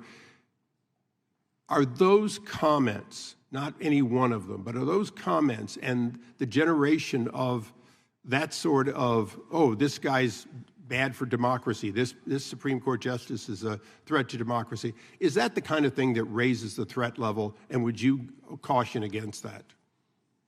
Well, I do believe that we've seen an increase in threats of violence, which, again, that's the FBI's lane, not rhetoric, no matter how despicable or heated it is, but violence and threats of violence. We have seen an uptick in threats towards judges, among other prominent public officials, including, as you say, a case that we helped investigate involving a threat to a sitting Supreme Court justice. An attempt. An attempt. Yeah, thank correct. you. Right. And I think it's a reflection of a broader phenomenon that we are seeing in this country where people, again, very passionate, I respect that, very angry, I respect that, But there's a right way and a wrong way to express yourself when you're angry. And violence and threats of violence just can't be it. And that's where we fit in. It's not my role as FBI director to call out particular people's rhetoric. There's a place for that, but that's not my role as FBI director. But when it turns to violence and threats of violence, that has to be treated as unacceptable, and that's the way we look at it. Thank you, Mr. Chairman. I yield back. Director, when did the FBI learn that Iran was threatening President Trump's life?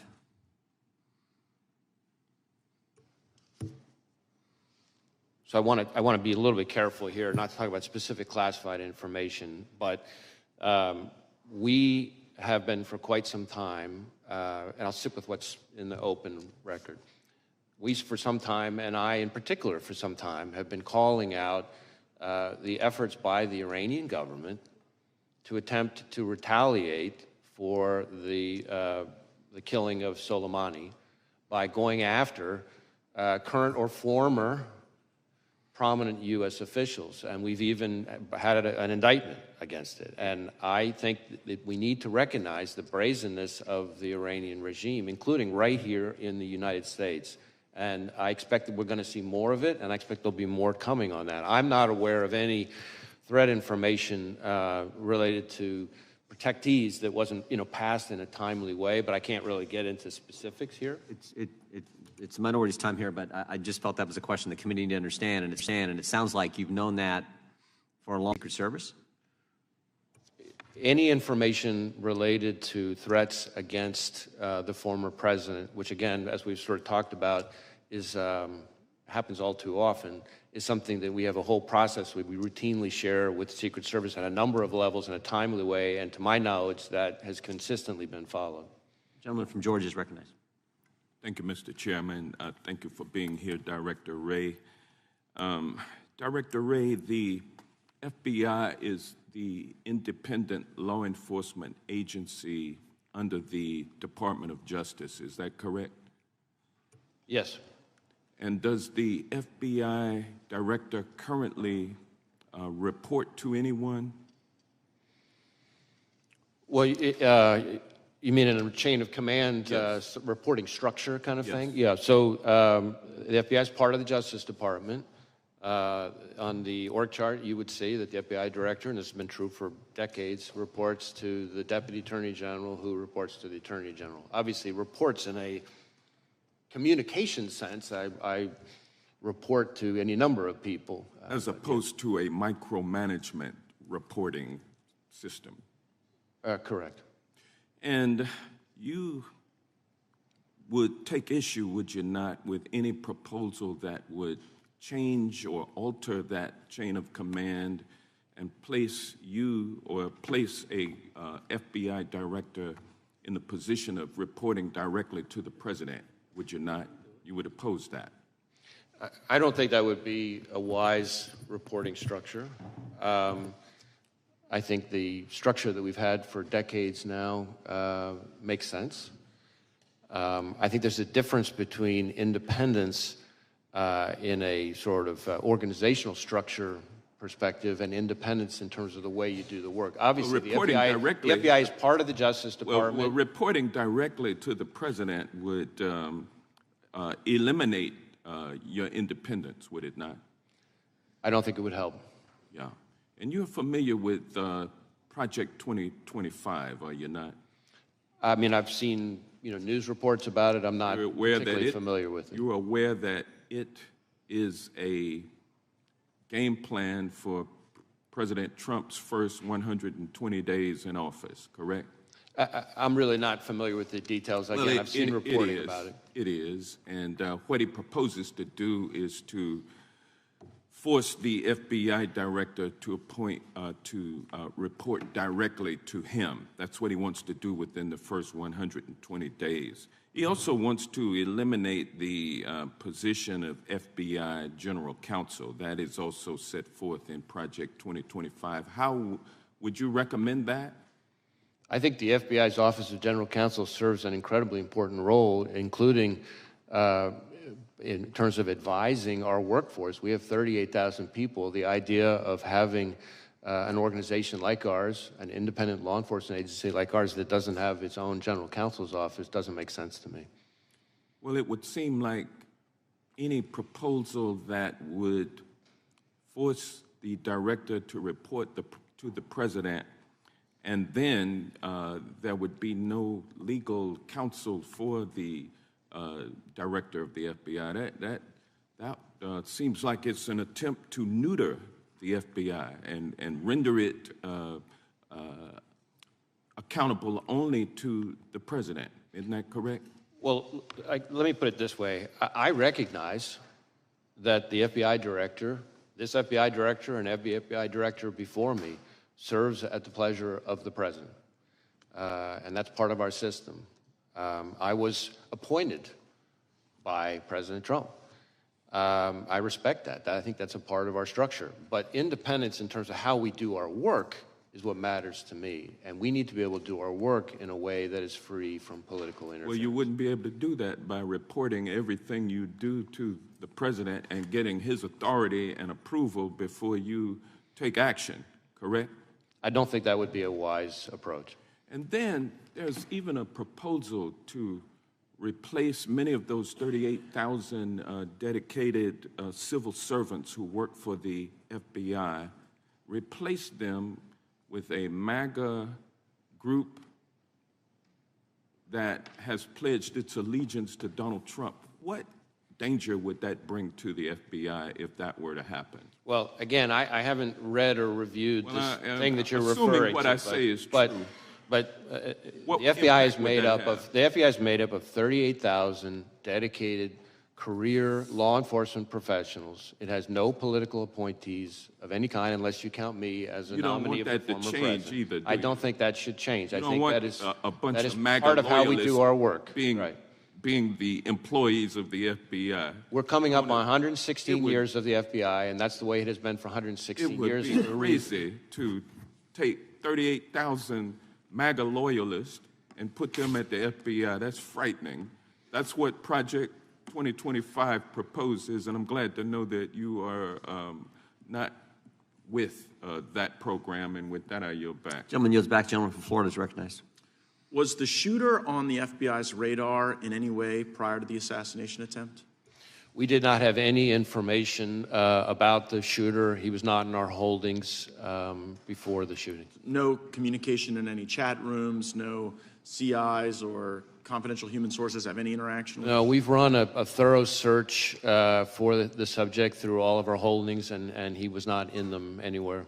Were there any FBI agents or informants present at the Trump rally in Butler? Not to my knowledge. And Mr. Jordan was talking to you about Iran. Were law enforcement resources diverted from the protection of President Trump to John Bolton as a consequence of concern that Mr. Bolton might have been the target of Iranian malign efforts? That's really a Secret Service decision. I don't know the answer to that. That's really something they would know better. What I can tell you is that there are a number of individuals. You mentioned one who we've brought a case, a specific criminal case for the Iranians targeting for assassination. But how the are you going to get that answer to us? Whether or not resources were diverted from Trump to Bolton? Is that just going to be part of your review? I think that's going to be part of the reviews by the Inspector General. The Inspector General for DHS, right? Of DHS, right. and the outside panel. And I think that's an important point, because the Inspector General for DHS has really fallen out of favor with the administration, because he's been pointing out all the problems on the border with Mayorkas and Biden, and we're always kind of worried that they're about to fire him, which would be a really bad idea now that this role that you've identified is so critical. Be a bad idea to fire the IG for DHS during the pendency of this, right, Mr. Director? I don't think that would be a good idea. I'm with you on that. So I want to zoom out a little bit. How often do you brief President Biden?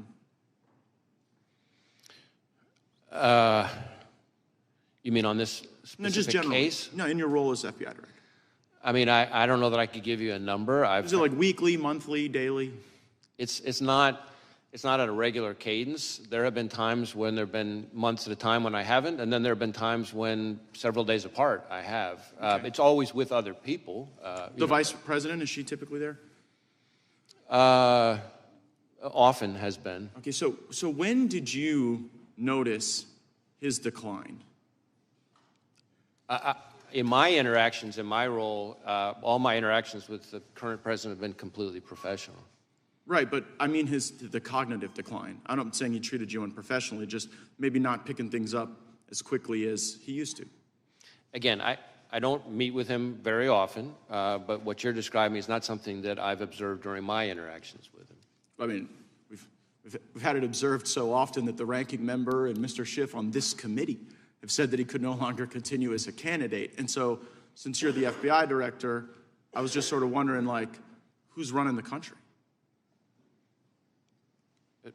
Like if something bad happened, you'd have to go brief President Biden about it right now? God forbid? And on any number of occasions, I have briefed the president, and as I said, those briefings have all been uneventful and unremarkable. Oh, I can imagine them being uneventful. But in the work where the vice president's also present, like you say, there's like more than half the time there's these briefings, she's there too? I don't know if I'd said more than half the time. Certainly, there have been times where she's been present. There have been other times where she hasn't. I take you at your word when you say this is the most complicated threat environment you've ever observed over a long career in law enforcement. And I'm just kind of wondering, with this assassination attempt, with the invasion at our border, with all the Hamas that have been let in that you've talked about and briefed about, like, is Biden up to it? And if he's not up to it, and you're a guy who's been regularly briefing him, like, who's been in on this conspiracy to hide the real Joe Biden from all of us for years? It never occurred to you that this guy wasn't up to it in all these briefings you did? As I said, my briefings with the president have all been completely fine. Were they between 10 a.m. and 4 p.m.? He's asked questions. There hasn't been anything of note in the area that you're talking about. Yeah, did you ever have to brief him before 10 a.m. or after 4 p.m.? We hear those are his good hours. I certainly times that I have briefed have included outside those hours. Right. Okay. I just, I think the American people want to know how we got to this point with someone who's so diminished his own party has basically put him out to pasture. And since you had close proximity and the vice president had close proximity, I'm just kind of wondering if you were being straight with all of us about how things were going with him. I guess we'll have to figure that out. You can count on me to be straight with you, sir. We'll see. Gentleman yields back. Gentleman from Tennessee is recognized. Thank you. Firstly, I'd like to recognize, unfortunately, the fact that our colleague and my colleagues side by side made for many, many years in this committee, Sheila Jackson Lee, is no longer with us. She was a great member and a force for America, and our loss is felt and it's great. Secondly, I'd like to say to the FBI director that there were some remarks made when you were introduced, preemptory remarks saying that people don't have great faith in the FBI and et cetera, et cetera, et cetera. I have great faith in the FBI, and I think most of us on this side of the aisle do. And we appreciate your work and we appreciate your being here. Some on the other side of the aisle have cast aspersions upon that's their business. But I support law enforcement, and the FBI is the top rank of law enforcement in our country. So I thank you and all of your people that work with you. Secondly, there's been some questions about the FBI maybe being weaponized. Did President Biden ever ask you to get involved in the case in Orlando, Florida, where Kevin McCarthy says that Mr. Gates is investigated for some sexual involvement with a 17-year-old girl? Did the president or anybody in the Democratic Party, as Mr. McCarthy has suggested, weaponized you and tried to get you involved in that case? No, sir. Good. Thank you. Just wanted to make sure of that. Butler, Pennsylvania, I read something about a ladder. He used a ladder to get up on that roof, and that the ladder was found somewhere a distance away. Is that true? So we do know that he purchased a ladder. I think, if I recall correctly, it was about a 5-foot tall type of ladder. But importantly, we did not find the ladder at the scene. So it's not clear that he used the ladder to get on top of the roof. So you don't think we're the ladder... still digging into all that, things related to the ladder and his access to the roof. But he did buy a ladder, but the ladder was not found at the scene. Ladder didn't have any feet on it. It didn't walk off. Oh, yeah, right. Thank you, sir. There have been a lot of threats against public officials. We've seen Mr. Scalise terribly shot, and we saw Gabby Gifford shot, and other Congress people, and many of us have had death threats. And the FBI has, I think, been made aware of those to help protect us, and I appreciate that greatly. But we've also had election officials and poll workers threatened. What is the FBI doing in consultation with other law enforcement to ensure every eligible voter can safely and confidently cast a ballot this year? So when it comes to threats to election workers in particular, we participate in the election threats task force that DOJ set up. We also, and there have been quite a number already of arrests and convictions under that task force. We have got a number of investigations underway that involve all kinds of threats to election workers, ranging from online threats to, there was even some mailings that included fentanyl. So there's been a number of types of threats to election workers. And these are, after all, people who are putting in their own time for the good of the country to try to help us have a functioning democracy. And so the idea that they would be targeted with violence is just outrageous. We are sharing information with election officials about things to be on the lookout for. We have election crime coordinators in all 50 states. You'll be prepared for Election Day with additional, FBI will be looking out for. Yes. Thank you, thank you. Jeffrey Epstein, been in the news a lot lately about involvement with certain people high in politics involved. Did the FBI conduct the raid on his townhouse in New York when he was incarcerated in New York? There was a raid on his East Side townhouse. Well, I don't know about a raid. I know we executed a number of searches in the course of our fairly extensive investigation related to Mr. Epstein. Can you tell me during that search if you came across and have within the possession of the FBI tapes of him with other individuals that he might have taken in people in compromising positions? Yeah, I don't know that there's anything I can share related to that. I can see if there's information we could provide and maybe get back to you on it. If there were tapes of people in prominent positions, friends of his he posed for pictures with, possibly in compromising positions, it would be, the public, I think, has a right to see those. Well, I mean, how we handle evidence recovered in a criminal investigation has all kinds of rules that apply to it. I recognize the intense public interest in the subject, but we'd have to follow our rules. But I'm happy, like I said, I'm happy to follow up with my team on it. Thank you, sir, and I appreciate your service, and thank you for being here today. Gentlemen, yield the last 5. The chair now recognizes the gentleman from Arizona. Thank you, Mr. Chairman, and thank you, Director Wray, for being here. How many shots did the shooter fire? Well, we know that he fired at least 8 because we recovered 8 cartridges on the roof. Okay, and are all the cartridges and the unspent bullets, have they been, you know how many there are, you've accounted for all of those? We yeah. We believe we have. Again, was lots of work still ongoing, but yes, we believe we have accounted. And did the recovered shells, the cartridges, match the shooter's rifle? My recollection is yes. Okay. And you conducted analysis that confirms that? Well, we work with ATF, but yes, so some of the work has been divided up. But. And how many shells casings were recovered from the location of the counter snipers? I'm sorry, I couldn't hear the last part. From the counter snipers location? That I don't have the answer, at least here at my fingertips. Okay. Did the blood and tissue pattern of the shooter, did it match the stories or the witness testimony that you've heard so far?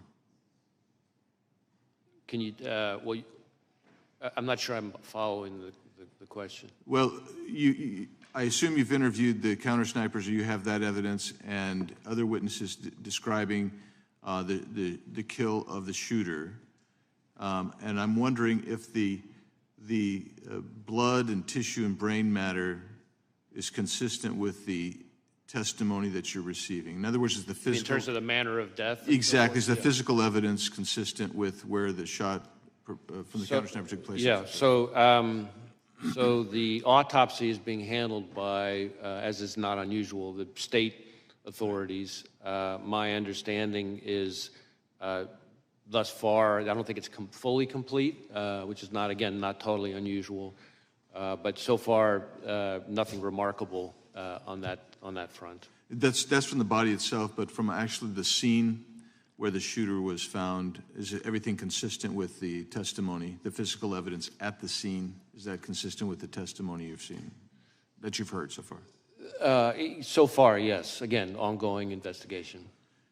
Were you able to determine whether the shooter took the gun up with him when he climbed up to the top of the roof, or was it already placed there somewhere?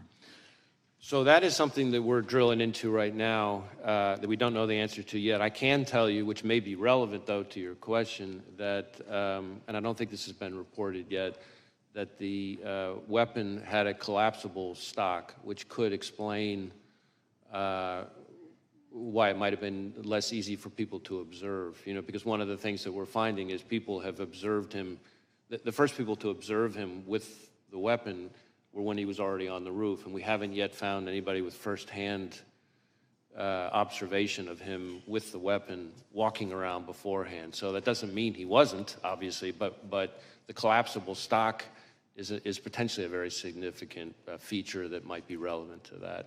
Did he have a scope? I believe so, but as I sit here right now, I don't remember. Okay. You mentioned about 2 hours before the incident that he'd had a drone and he was using a drone. Instead of me putting words in your mouth, just tell me how you discovered the drone, how you discovered the time, and how you discovered, if you can describe what he would have been observing with the drone and how you determined that, please. So this is something that's very much ongoing right now. We're going back and forth with our lab as they continue to do work on it. What I would say is the drone was in his car. As I said, we've been able to, by exploiting the drone, determine its use and flight paths. There were no pictures or videos on the drone of the day of the rally, for example, but we have been able to reverse engineer the flight path of the drone from the day of the rally, and that's how we know that for about 11 minutes, from I think it's around 3:50 p.m. to 4 p.m., somewhere in that range, he was flying the drone, and we have the flight path. It's about 200 yards away from where former President Trump would ultimately be speaking. And so that would have primarily given him a vantage point. I'm trying to think how to describe this. If the former president's podium is that way, yeah, the drone would be over here looking, say 200 yards again off this way, looking back. So it would have shown the shooter, we think, again, we're still doing more work on this. I really want to qualify what I'm saying, but I'm trying to be transparent and lean in here. We think it would have shown him kind of what would have been behind him. But when you say behind him, behind the shooter? Correct. Like, in other words, almost like giving him a rear view mirror of the scene behind him, except, again, he wasn't flying it overhead while he was later back. Because the stage, I assume, was already set. He would have been able to assess that angle with the rooftop as well, forward and backward, I assume. Well, certainly going towards the podium. Again, we're still trying to figure out exactly what he saw, because we're having to, in effect, because there's no recording of what he saw during those 11 minutes, our hypothesis at this point, the experts think he would have been live streaming it. And so we're trying to, in effect, say, okay, well, if this was the flight pattern, given these capabilities of the drone, what would you have seen? What could you have seen for those 11 minutes? And again, it wasn't over the stage or the kind of the hub of the rally. It was about 200 yards away, but it looks like it would have been looking, let's say, length of a football field or so, more, kind of towards the podium. Great, thank you, Mr. How many separate times was the shooter on the premises?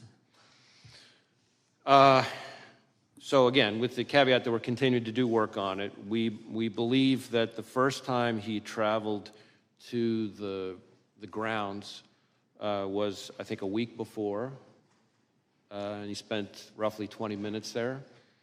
Then he went to the grounds again on the morning of the event, it appears, for about 70 minutes, I think. But again, I qualify that. I'd have to go back and look to be sure of that part. And then he came back in the afternoon, so that would be, I guess, a third time for good. But that included things like this drone activity we just talked about. Gentleman from California is recognized. Thank you, Mr. Chairman. Director, thank you for appearing. Thank you for the extraordinary job that you're doing. Please convey our thanks to the men and women at the Bureau for their incredible work. I've worked with them since I was an assistant U.S. attorney more than 30 years ago. Let me start with a threshold question I'm curious about. When I applied to be an assistant U.S. attorney, I had to go through a background check. Do candidates for the FBI have to go through background checks? Yes. Would someone with dozens of felony convictions survive a background check for the Bureau? No. So they would never be hired by the Bureau? No. Well, clearly the Bureau has, you don't have to comment on this, I know you won't, but clearly the Bureau has higher standards for their hiring than one of America's great political parties. Let me turn to the events of the tragic shooting. Have you been able to gain access to the shooter's electronic communications, social media, and with the caveats that you mentioned that the investigation is still early, have you been able to make any deductions or are there any indications of the shooter's motivation from those electronic holdings? So in terms of our ability to access it, we have been able to get into and exploit a number of electronic devices, digital devices, but not all of them yet. And then within his various accounts, we've been able to get access to some of them, but some of them we're still waiting on. Some of them we may never get access to because of the encryption issue that it presents an increasingly vexing barrier for law enforcement, not just the FBI, but for law enforcement all over the country. But we're still drilling into that. We have some information. Some places we've been able to look. Some places we will be able to look. Some places we may never be able to see, no matter how good our legal process is. But that's what we're looking at right now. In terms of what we've been able to find so far, a lot of the usual repositories of information have not yielded anything notable in terms of motive or like ideology. Having said that, it does appear fairly clear that he was interested in public figures, kind of more broadly, and I think this is important, that starting somewhere around July 6th or so, he became very focused on former President Trump and this rally. And so one of the things that I can share here today that has not been shared yet is that we've just in the last couple of days found that from our review, to your point about devices, analysis of a laptop that the investigation ties to the shooter reveals that on July 6th, he did a Google search for, quote, how far away was Oswald from Kennedy? And so that's a search that obviously is significant in terms of his state of mind. That is the same day that it appears that he registered for the Butler rally. And when you say that his electronic holdings indicated an interest in different public figures, without revealing anything you're not comfortable revealing about those public figures, can you tell us anything generally about them, either the offices they hold, their political party, or was it simply people of a high profile? Well, a couple things. First, the images that we've recovered so far from, I can't remember which of his various devices, appeared to be what we call cached images from searches of news articles. So if you do a news article search, of course, if there are photos on it, those photos get stored automatically in your cache, as opposed to me searching or him searching for a specific person and getting up images of that person. As far as the pictures that are like that, there doesn't seem to be a whole lot of rhyme or reason to it so far, other than these are all prominent public people, but they cover both parties, they cover both U.S. people and even some foreign public officials. So that part doesn't appear to, that one repository of information doesn't appear to be overly indicative of motive other than interest in public figures, but that could be just because he was reading news stories. So we're still trying to drill into that. That's why all of these outstanding legal process returns that we're waiting on for various accounts, platforms, et cetera, you know, any one of them could be one that would have very indicative, very important information. If I could be permitted one very short additional question, Chairman.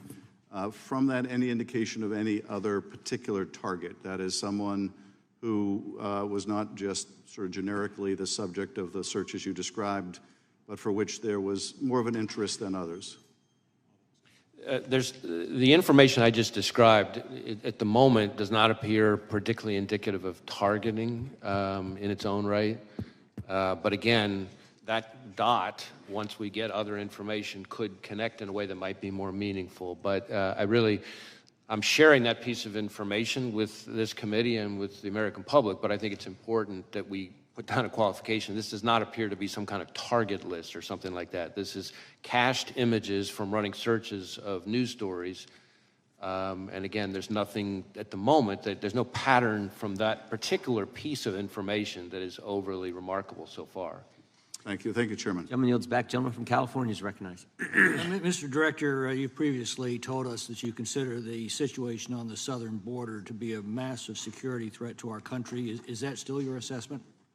I stand by my prior testimony, and in fact, just in the last month or so, we've done, conducted a significant series of arrests. I say we, our Joint Terrorism Task Force is working with ICE of a number of individuals with suspected international terrorism ties, and I have also been very vocal about the fact that since the last time I appeared before you, that we are increasingly concerned about the possibility not just of a foreign terrorist-inspired attack, which is very much a concern, but even the potential for a coordinated foreign terrorist attack, perhaps like what we've seen against the concert hall in Russia, for example, but just here in the United States. Well, the 19 suicide bombers who overstayed visas were responsible for 3,000 American deaths on 9/11. What's your best estimate of the number of foreign terrorists who are now in our country? I don't know that I could give you that number. What I can tell you is we have lots of foreign terrorism-related investigations, but that doesn't mean that all of them came in, illegally or anything like that. It seems to me that the simplest act of terrorism would be for dozens of guerrillas to attack low-security, high-density venues, for example, Friday night high school football games all across the country at the same hour with bombs and automatic weapons. That would produce thousands of casualties from coast to coast in a matter of minutes. How likely is such a scenario? Well, what you're describing would require, of course, a lot of coordination. But what I will tell you, and I think you're on to a particularly important point from my perspective, which is that unlike the 9/11 attacks, which, again, I was in FBI headquarters on the day of 9/11, and so I remember it vividly, and I've spent plenty of time in the period after that in my prior positions engaged with the families and the victims. But what we're seeing more and more with the foreign terrorist threat, and frankly also the domestic terrorism threat, is a focus on kind of like what you're talking about, well, what I would call soft targets, which is really for the American people's benefit, just intelligence community speak for where everyday people live their everyday lives. What terrorist groups have now infiltrated our country that you're tracking?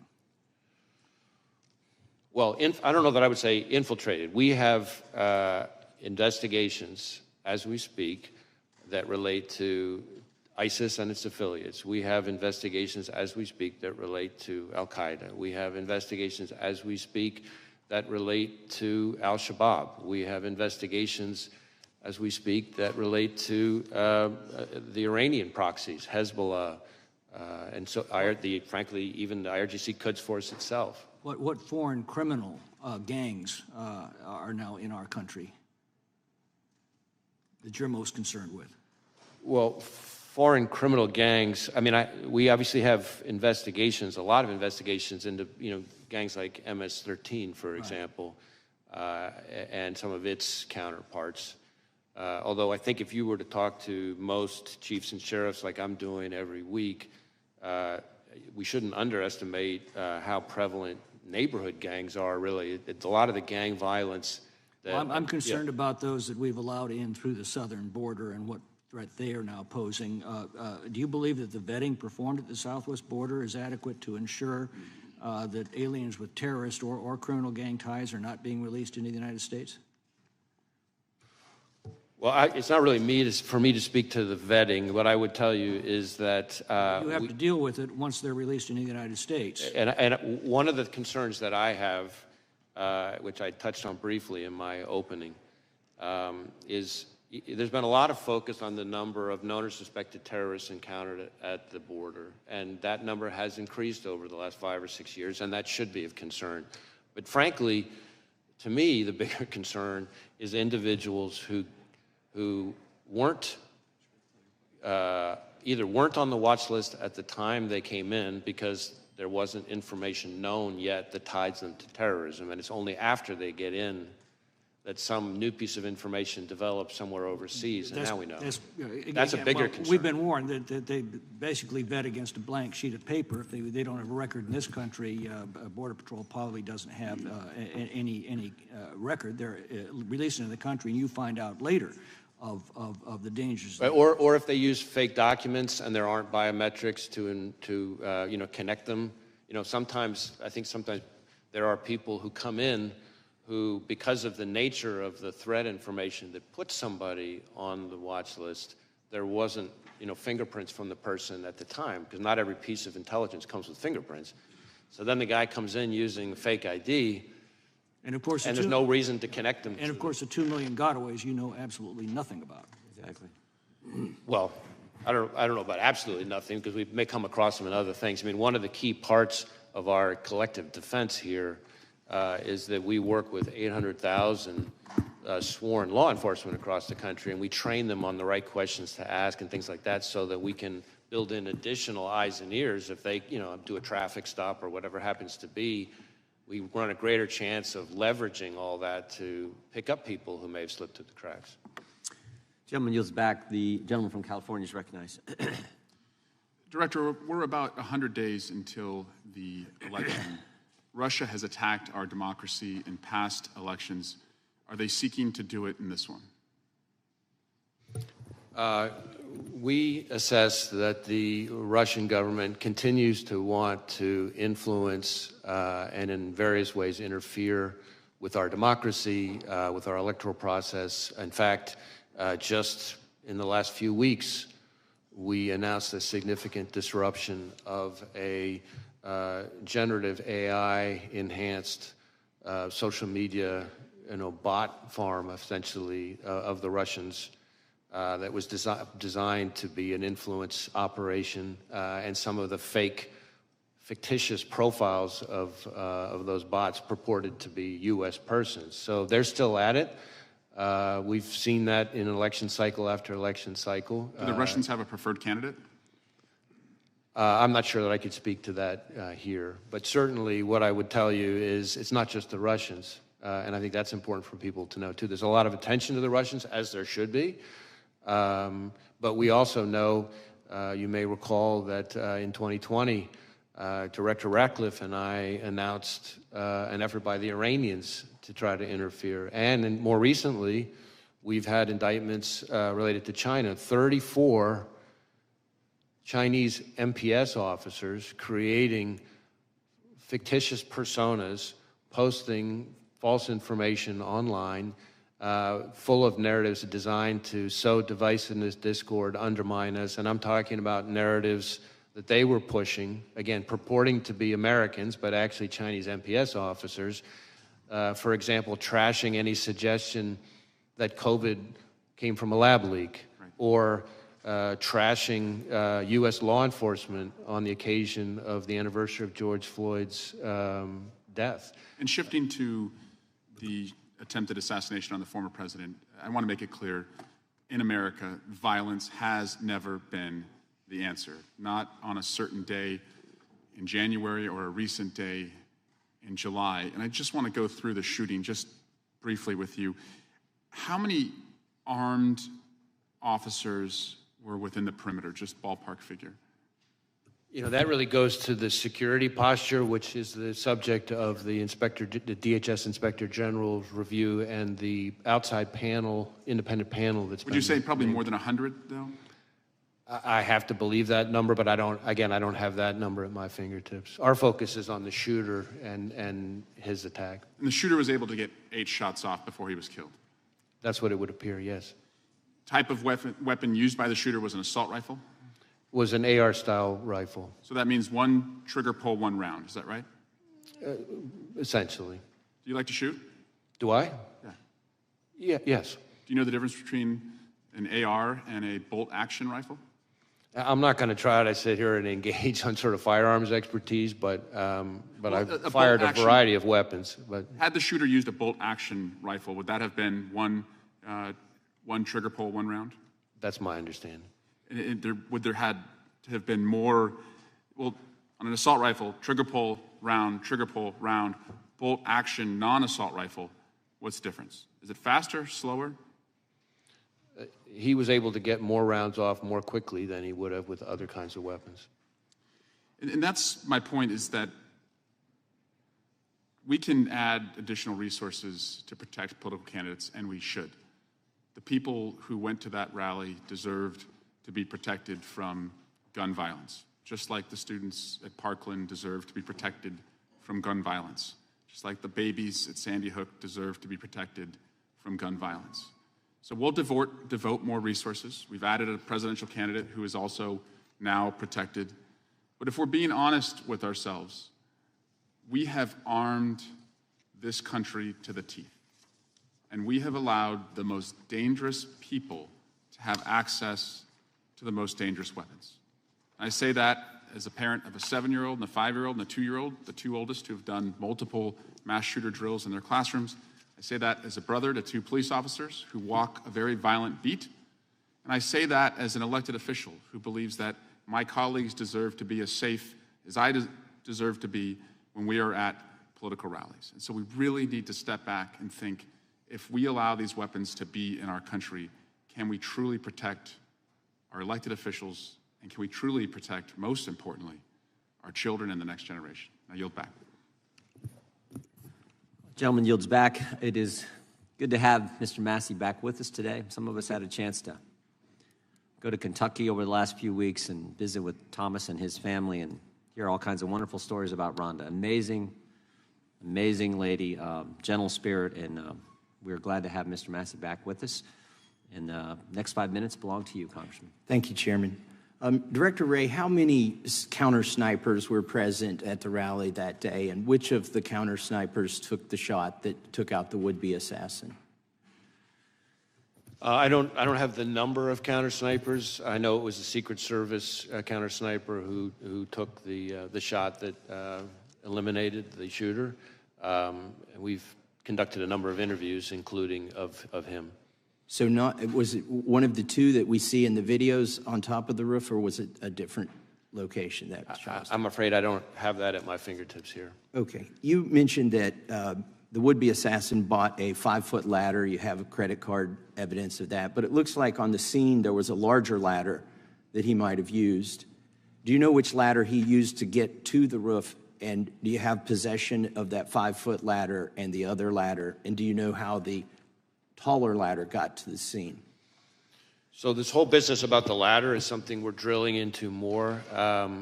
We do have possession of the 5-foot ladder that he purchased close in time to his attempted assassination. That we've traced the purchase of that ladder from a receipt, a bloodied receipt that he had on him at the time his body was recovered on the roof. We do not yet know for sure how exactly he got up on the roof. We're looking at, various forensic pieces to try to kind of piece that together. So more to come on that. Do you know where the 5-foot ladder was found or retrieved? Was it near the roof, or was it still in his vehicle? Neither. I don't have it in front of me, but I know that it was not. I know that it was not on scene, and I know that it was not in his vehicle. But we can circle back to you and get to that. Is there any evidence at all that he may have been in contact with somebody else before this occurred that may have had any prior knowledge or may have helped him plan this event? Well, needless to say, that is a question that we're intensely focused on, because that would obviously be incredibly meaningful. So far, underline, so far, we have not found any evidence of any accomplices or co-conspirators, foreign or domestic. And you're using geolocation data to see if his cell phone was near another cell phone, I presume? Right, we're doing lots of different kinds of cellular analysis, geolocation stuff, looking at his accounts.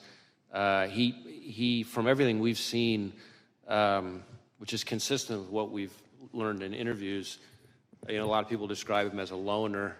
That does kind of fit with what we're seeing in his devices. His list of contacts, for example, is very short, compared to what you would normally see from most people. So it doesn't appear to be a whole lot of interaction between him, face-to-face or digital with a lot of people. Okay, thank you. That doesn't mean there's not any, and that's why we're drilling into. We're trying to talk to anybody who's had any engagement with him whatsoever, digital, in person, classmates, coworkers, right, et cetera. Appreciate that. And now I want to talk about another possible assassination attempt, and I'll start by showing a video of President Biden, and this is from recently. This is in the last month. If we can play that. Gallows erected to hang the Vice President, Mike Pence. I think it's fair to say it's one of the darkest days in the history of America. Okay, and he's referring to January 6th. Were there gallows erected to hang Mike Pence, as the president says here? I'm not aware of any physical gallows. I can't remember whether, from a demonstration perspective, there may not have been some kind of replica or symbol of something like that. That's my impression. Can we show? Can you raise that up so you can see it? It looks like there was some kind of prop that was built. The construction doesn't look like it lends itself to actually hanging somebody. It's more of a prop, I think, as you suggested, that was erected on January 6th. But if the president were correct that these gallows were erected to hang Mike Pence, that would be a very serious allegation, wouldn't it? I would take it very seriously, yes. Has anybody been arrested, or do you have any leads in conjunction with the erection of this gallows? We had a picture here on the screen, if you can show it again. It was just up there. There's an individual here who's seen near these gallows. Has he been arrested? Have you identified this person? I don't know that I could speak to this specific person or the gallows that are pictured on the image. We have had, I think, 850 people who have pled guilty to federal crimes related to January 6th, and I think another 180, I think it is, convicted at trials. So I can't be sure. And some of them merely for going into the Capitol, but here the president suggests that individual intended to hang Vice President Pence, which seems like kind of a wild claim myself, given the construction of those gallows. But if we are to take him seriously, or even if we aren't, let me just finish by saying this. If you have no leads, or you're not sure if anybody who erected those gallows was arrested or is being investigated, were there any confidential human sources involved from the FBI or any other agency in the erection of that prop, those gallows? I'm not aware of anything like that. All right. Thank you. I yield back. Gentleman yields back. Gentlelady from Washington is recognized. Thank you, Mr. Chairman. Welcome, Director Wray. Political violence of any kind is dangerous, unlawful, and totally unacceptable. Just as we all watched and then unequivocally condemned the attempted assassination attempt on our former president, I wish that we could all come together to unequivocally condemn the act of political violence on January 6th instead of defending props that were used that were harmful, dangerous props of gallows, attempting to show what people wanted to do to Vice President Pence. Extremists attempted to subvert our democracy in the worst assault on the U.S. Capitol since the War of 1812. Many of us were trapped in the gallery that day. We feared we would not make it out. Insurrectionists were chasing down former Speaker Nancy Pelosi and then Vice President Mike Pence.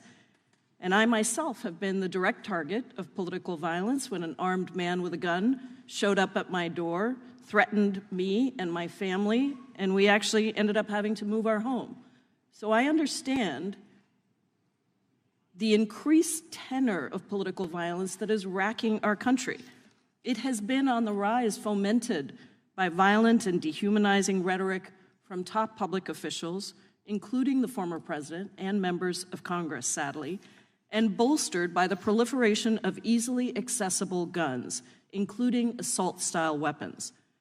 All of this violence is unacceptable, and I wholeheartedly condemn it.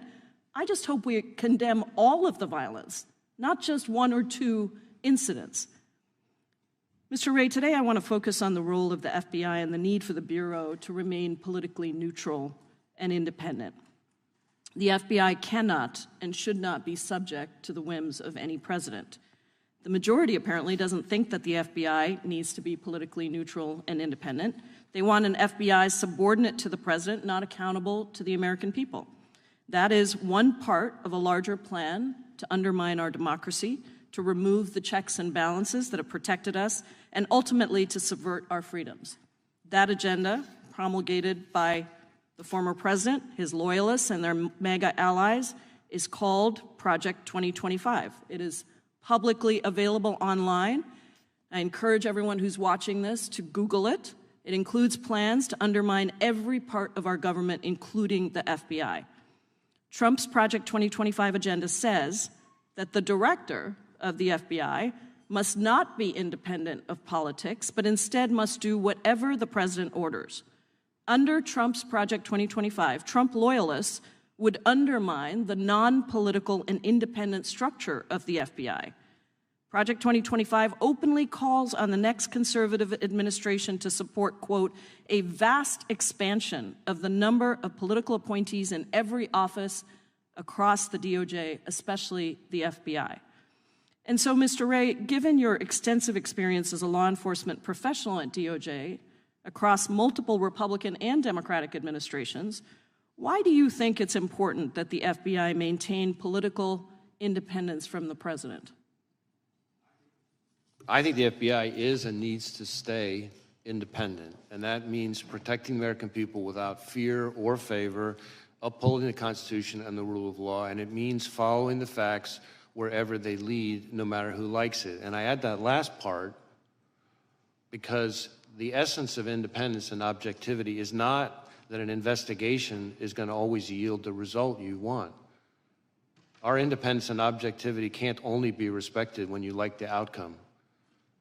That's the very essence of objectivity. Sometimes you're going to like the result, sometimes you're not going to like the result. And that applies to everyone, including us. Any number of times we're disappointed and frustrated by the results of our investigations. But the alternative is an erosion of the rule of law, where the only thing that distinguishes one investigation from another is power. And that's what you see in some of authoritarian countries around the world. So I'm not familiar with this particular I didn't ask you to Project comment on that. 2025 No, thing. I don't know know anything about it, but what I can tell you is, from my perspective, the FBI needs to be functioning as independent. Doesn't mean it's not part of the executive branch. It doesn't mean the FBI director doesn't serve at the pleasure of the president, but it does mean that the way we do our work has to be objective. Has to be independent. Yeah, thank you. I have another question about the role of attorneys at the FBI Office of General Counsel. How do we protect that work? I'm sorry, could you repeat the question? The role, what role do the attorneys at the FBI Office of General Counsel play in ensuring that the Bureau respects the constitutional rights of American citizens? How do we protect that work? So, in my experience, the lawyers in the Office of General Counsel play an incredibly important role in ensuring that our agents have their questions about how to comply with the law and conducting their work answered. and ensuring that we conduct our work in the right way, which means scrupulously adhering to the laws and the rules that apply to us.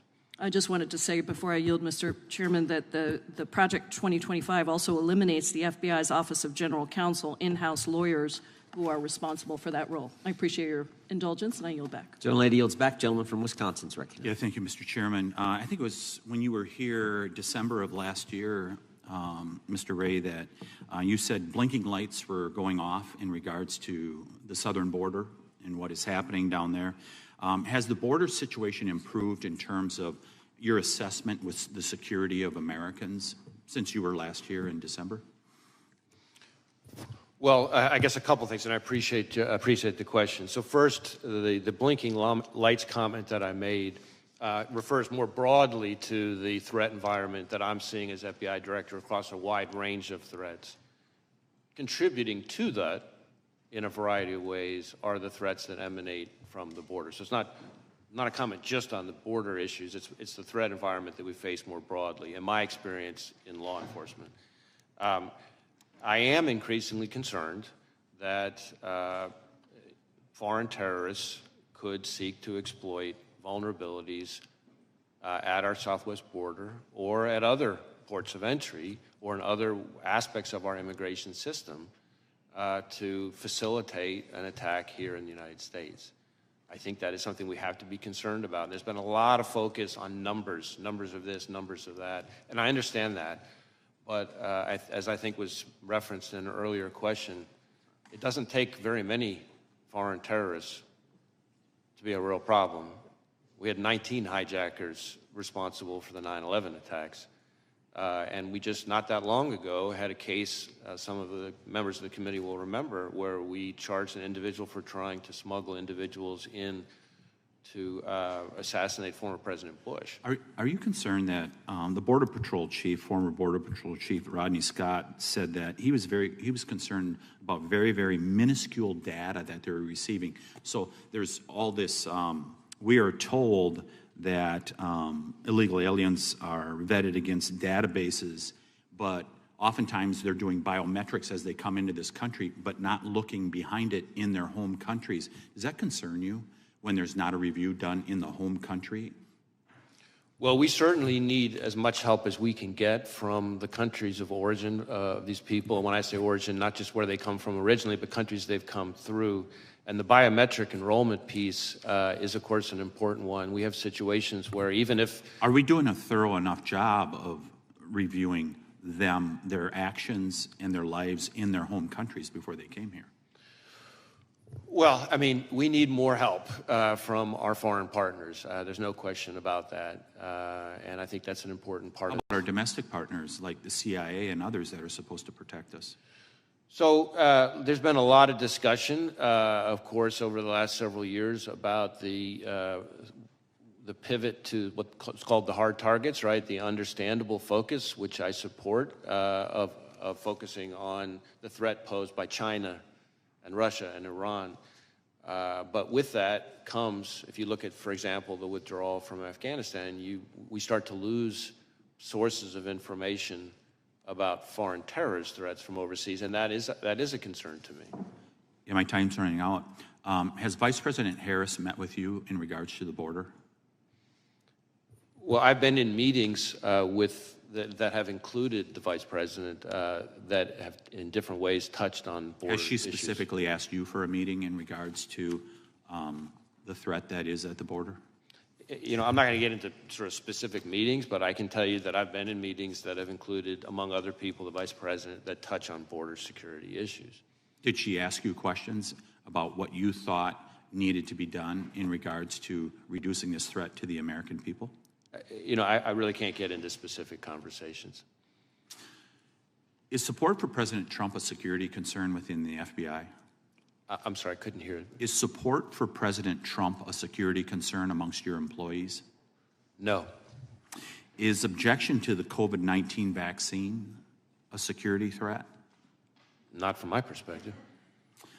Who improved what is termed the Trump questionnaire within the FBI that was done by SIIS? Dina Perkins, Jeffrey Ventry were behind it. Who was responsible for that? And did you know that there was a Trump questionnaire out there? So the document you're asking about is an interview outline that we only recently learned about, and in my view is completely inappropriate. I asked my team to get to the bottom of what happened and to ensure that it doesn't happen again, and I've learned that it's not an FBI form, that its use was isolated, that it was created not by an FBI employee, but by an outside contractor, and that individual is no longer affiliated with the FBI. But we are sending what we have found to the Office of Inspector General, and we'll cooperate, of course, with anything they find. Mr. Chairman, I'll just close with this. We keep hearing about these isolated examples, whether it's Richmond Catholics, this instance. Isn't it a pattern? I yield back. Gentleman goes back, Mr. Correa. Thank you, Mr. Chairman, and Director Wray, welcome again to this committee, and I want to thank you and your agents for the good job you're doing to protect Americans. Earlier this week, I was part of the group that went out to visit Butler, Pennsylvania Homeland Security members. I agree with my colleagues that have said violence has no part in our democracy. And I trust you will investigate the events surrounding July 13th early. I'm going to ask you a question. I hope you keep it in mind as your investigation proceeds, which is, who's in charge? Who's in charge at a campaign rally, setting it up? Secret Service or a campaign? And I ask this question because when I was there, had a couple of law enforcement individuals alluding to that question as well. They gave me an example. They said, if a Secret Service says you need to set up a line of dump trucks behind the stage to serve, to protect the candidate, and the campaign says that's bad optics, who ends up winning the debate? So my question is, who's in charge? And as you investigate this crime scene, hope you ask the locally elected officials. I spoke to a county supervisor, local police and sheriff. They all had information they wanted us to know, to relay.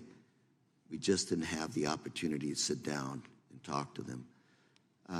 There was a lot of concern that they weren't given enough time to prepare for this rally. They thought there were things that could have been done better. And ultimately, what I keep thinking, what I keep coming back to is question, who's in charge at these rallies? I think it's an important one because we have an election right around the corner.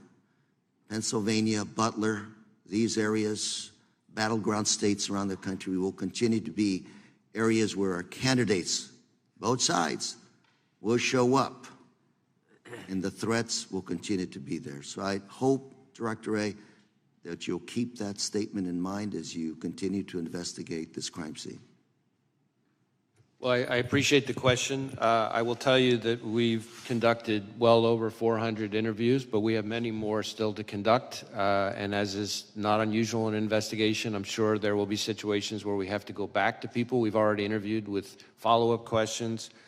And our interviews cover a wide range of people. I do think it's important to make sure that the committee and the American people understand the scope of our investigation versus the scope of others. Our investigation is focused on the shooter and his attack. There is, of course, and I understand completely why, there are two separate reviews, one by the DHS Inspector General and the other by this outside independent panel that's been announced, that are focused on the security posture, the adequacy of the security posture at the rally, Secret Service decision-making and actions and things like that. And so I certainly understand why there are all those questions, but those are in scope of those two other reviews, and of course, whatever Congress chooses to do. Our investigation, though, because of our interviews of people who are on the scene, will relate to that in some ways, and we're going to share whatever we learn that's relevant with those other reviews. Director Wray, my last minute that I have, I'm going to flip quickly to your good job resources. Earlier this year in the Appropriations Committee, You testified that you were, for 2024, your budget was $500 million below what you needed to sustain your 2023 efforts. A few minutes ago, you talked about foreign terrorists. The last few weeks, I know information has emerged. That information came from FISA information that was able to be collected overseas on these possible terrorist threats. What we have here today is a domestic terrorist, what looks to be a lone wolf. Your statements, there's nothing really there that would have tipped anybody off to this individual. Is that what I'm hearing from you? Well, I don't know that I'd go quite that far because we're still investigating a lot related to the shooter. It does appear so far that we're seeing less in his... My 6 seconds, I would just say, I would ask that you let us know what resources you need to protect the American public and our candidates in our democratic system. I appreciate the question. I would just say this. We are in, as I've said consistently today and for quite some time now, we are in an elevated threat environment covering a wide range of threats, and the FBI is central to protecting the American people from those threats. And state and local law enforcement, who depend on us every day, rely on us for all sorts of services, databases, forensic support, training. I could go on and on and on. And a lot of those departments, unlike the FBI, have had a hard time recruiting. And so this is not a time to pull back on our funding because we're going to leave our brothers and sisters in state and local law enforcement twisting in the wind, and then by extension, the American people we're all collectively sworn to protect. Thank you, and Mr. Chair, I yield. Gentleman yields back. Gentleman from Texas recognized. Thank you, Chairman. Thank you, Director Wray, for being here. When did you last speak with President Biden? I don't have the exact date, but it's been certainly since the since the shooting. So you have spoken to the president since the assassination attempt on President Trump's life? Yes, sir. And what was the mental state of the president? We had a perfectly professional conversation. And are you, do you have any scheduled briefings of the president upcoming? Not at the moment specifically scheduled, no. In 2016 and 2015, top FBI officials infamously texted about, quote, their insurance policy to make sure Trump was never elected or inaugurated as president. Have any FBI agents texted, emailed, or expressed disappointment that Trump survived the assassination attempt or otherwise editorialized about the assassination attempt? I don't know about any agents. There have been at least 2 instances, I think, or 1 instance of an individual who posted something that I consider outrageous and totally inappropriate and unacceptable. And that individual has been referred to our inspection division, which is the arm, our sort of internal affairs investigatory arm that does the disciplinary process. Okay. Will you report back to this committee any other incidents? I'll do my best to share information with the committee. You testified earlier that the FBI maintains high standards irrespective of so-called diversity efforts. Is it true that in December of 2016, former Director Comey lowered the passing standards for Phase 1, allowing an influx of previously unqualified applicants to continue in the hiring process who normally would have been stopped back in December of 2016? Yeah, I can't speak to Director Comey's what were the changes. standards? I can tell you that at least since I've been director, changes that we have made to... Well, we're standing on a specific question. Were standards changed? Phase 1, this is a specific part of the process. Were they changed in 2016? Well, I don't recall if they were changed in 2016. Obviously, I started, as your question presupposes, after that. What I can tell you is, since that time, we have made changes to various phases of the process, but none of them, this is important, none of them lowered the standards. In fact, if anything, they actually increased. Are you familiar with reporting that we have, and we've asked questions to you about this, I'm not sure the result of the questions, that to more, quote, easily accommodate a larger pool of available applicants, FBI special agent hiring standards have been relaxed and requirements measurably lowered. This according to a group of former agents who have testified about this and written a report and submitted it to Congress. In addition, specifically, minority, people with 20-year careers, one in particular, a minority served for more than 20 years, wrote in this report and submitted it to Congress saying that these standards were in fact lowered and that in fact if you were hiring, you were moved off of hiring if you put quality above these kinds of DEI requirements. Do you reject this report? And do you have comments on this report? I haven't read. You're aware of the report. I'm aware of the report. I know that I've read every detail of it, but I can tell you that the claim that we have lowered our standards to be less selective and less competitive is not accurate. So do you believe these former agents are lying to Congress when they submit a report to Congress stipulating and suggesting otherwise? Or are you saying that they are lying? I'm saying they're mistaken. Okay, but they're affirmatively on the record. They're telling us and submitting a report to Congress saying that those facts are directly in contradicting what you're testifying here today. So I just want to be clear so we know we're saying that they are submitting evidence to our record to the contrary that you say is untruthful. I encounter all the time when I travel around the country and have conversations with our agents, and one of the things I try to do is have meetings with some of the longer-serving agents without executive management. That's okay. My only question is that, and my point here's the implication is it's untruthful. So I need to move on. I got 1 minute left. Are you familiar with the case of Paulette Harlow? She's a 75-year-old elderly woman from Massachusetts with a debilitating medical condition. She was prosecuted for violating the FACE Act and sentenced to 2 years in prison. She has to go to Texas in 2 weeks. She was praying at an abortion clinic in Washington, D.C. The FBI interrogated and investigated her. Do you think it is appropriate for a 75-year-old woman who is praying at a clinic in D.C. to be put in prison for 2 years for that activity? Just a simple question. Do you think that's appropriate? I'm not familiar with the specific case. You're not familiar with that case. It's been significantly in the headlines, but you don't know how to comment on that case, that it's appropriate for a 75-year-old woman to be put in prison for 2 years for praying at a clinic. Again, since I'm not familiar with the case, I don't want to start weighing in because I don't know all the facts. But what I can tell you is that when it comes to FACE Act enforcement and abortion-related violent extremism, I think one of the things that gets lost, and I appreciate the opportunity to clarify it, is that really since the Dobbs decision, actually, more of our abortion-related violent extremism investigations have focused on violence against pro-life facilities, as opposed to the other way around. And we've had a number of investigations. We're using FACE Act resources and our JTTFs. We're still waiting on responses on letters that we've sent indicating the data to the contrary, that there's been significant amount of efforts in targeting of people who are pro-lifers who go to clinics, and that they've been prosecuted, like this case, a 75-year-old woman who is now going to jail in Texas for 2 years because she was praying at a clinic in Washington, D.C. And we've submitted questions on that, and I'd appreciate a response on it. I yield back. Gentleman yields back. Gentlelady from Pennsylvania is recognized. Thank you so much, and thank you, Director Wray, for being here and for the work that your team does, as well as for sharing the information that you've been able to today. You just got a couple questions about that seem to imply that there was some problem with the FBI's diversity efforts, and certainly the 1950s version of the FBI was singularly Caucasian male agents, et cetera. Is the FBI a better force for having a diverse range of employees and agents?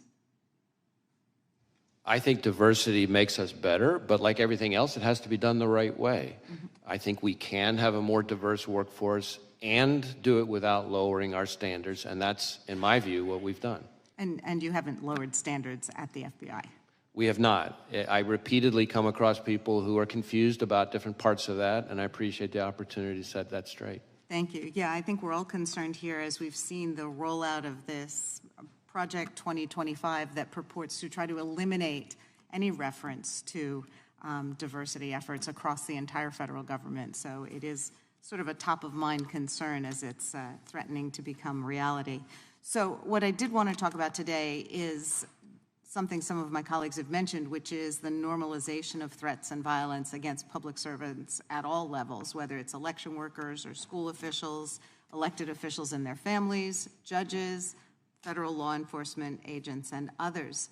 To be clear, I think it's very clear that the majority of Americans wholeheartedly condemn any sort of political violence and understand that it's not legitimate discourse and that it has no place in our civic life. But words do matter, and they have consequences, particularly when uttered by people in positions of leadership. So that's why I remain very concerned by the willingness of some members of Congress to repeat disinformation and conspiracy theories that undermine trust in our public institutions, which serve all Americans. And when elected officials embrace overheated or fact-free rhetoric, it becomes dangerous. I have been heartened, as many national leaders have unequivocally condemned calls to violence, and I would urge all members of this body to do so and continue to do so, regardless of the party affiliation of the perpetrators or the targets of such threats. You and our other national security officials have repeatedly warned us that foreign actors are actively working to spread disinformation, to influence our elections and discredit our public institutions, and we shouldn't be aiding and abetting them. So to live in a country that we aspire to, where our most valued democratic processes like free and fair elections can be carried out unimpeded, and people can run for office, serve their communities, and exercise their right to vote without fear of violence, we've had some concerns about violence around our elections. In 2020, the endorsement and promulgation of falsehoods about the election results by the former president and his campaign led to threats and attacks against election officials and poll workers in Pennsylvania. And those falsehoods also wasted millions of taxpayer dollars on frivolous lawsuits and extraordinary security costs. So as we're again approaching November, we want to ensure that those who implement and defend our elections, our neighbors and our nonpartisan civil servants, can do that important work free from consent. So we know our local law enforcement across Pennsylvania are preparing for some disruption and threats because while Pennsylvania may be a battleground state in the upcoming election, that battle should obviously be a war of words over policy and the vision we're charting for our country's future, not an actual civil war. So how is the FBI working with state and local law enforcement to prevent and respond to election-related violence, particularly against election workers? So in a variety of ways, we're partnering with state and local law enforcement. Obviously, the physical security in the first instance, in most of the respects you're talking about, is in the ordinary course, the responsibility of state and local law enforcement. But we play an important role in a number of ways. So we share, threat bulletins, information like that about things to be on the lookout for, things we're seeing. If we ever have specific threat information, then we work to get it to the right people. We have election crime coordinators, which we've had for decades in all 56 field offices, who have existing relationship with not just state and local law enforcement, but election officials, especially focus on security and threat-related issues. And then, of course, we're participating in the election threats task force that DOJ set up, which is focused on threats of violence or actual violence against election workers specifically. And we've had a number of arrests and even some convictions already on that. Okay. Thank you for your input. I yield back. Gentleman yields back, Director. It's my intention to go approximately another half an hour. Then we will break for the Prime Minister of Israel's address to the Congress on the floor, give you a chance for lunch, and then resume after that. But we'll keep pushing through for the next half hour if we can. Gentlelady from Indiana is recognized. Thank you, Mr. Chairman. Thank you, Director Wray. I think you have a little bit better tone in conversation, so I appreciate it, and answer some questions, so I appreciate it. Hopefully you'll answer also on 2 letters that I sent you over a year ago, one related to Durham report and the other one related to Russian-infiltrated SBU that collaborated with FBI. So hopefully we'll get these answers, and hopefully we'll start doing authorization. Don't you think doing authorization would help us to get better answers? Congress should be probably working authorizing new agency. Don't you agree with that? We work very hard to try to get information to this committee and to other committees. But authorizing spending probably would be a good thing for us to do. Don't you agree? Oh, I'm sorry, authorizing what? Our spending, not just doing appropriating, but actually doing authorization of spending through this committee. Yes. Okay, thank you. We might start doing that.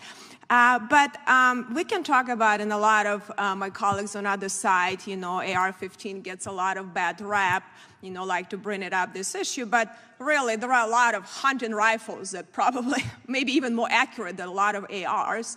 And don't you agree? We have like millions, right? Don't you agree? We have millions of rifles owned by law-abiding Americans.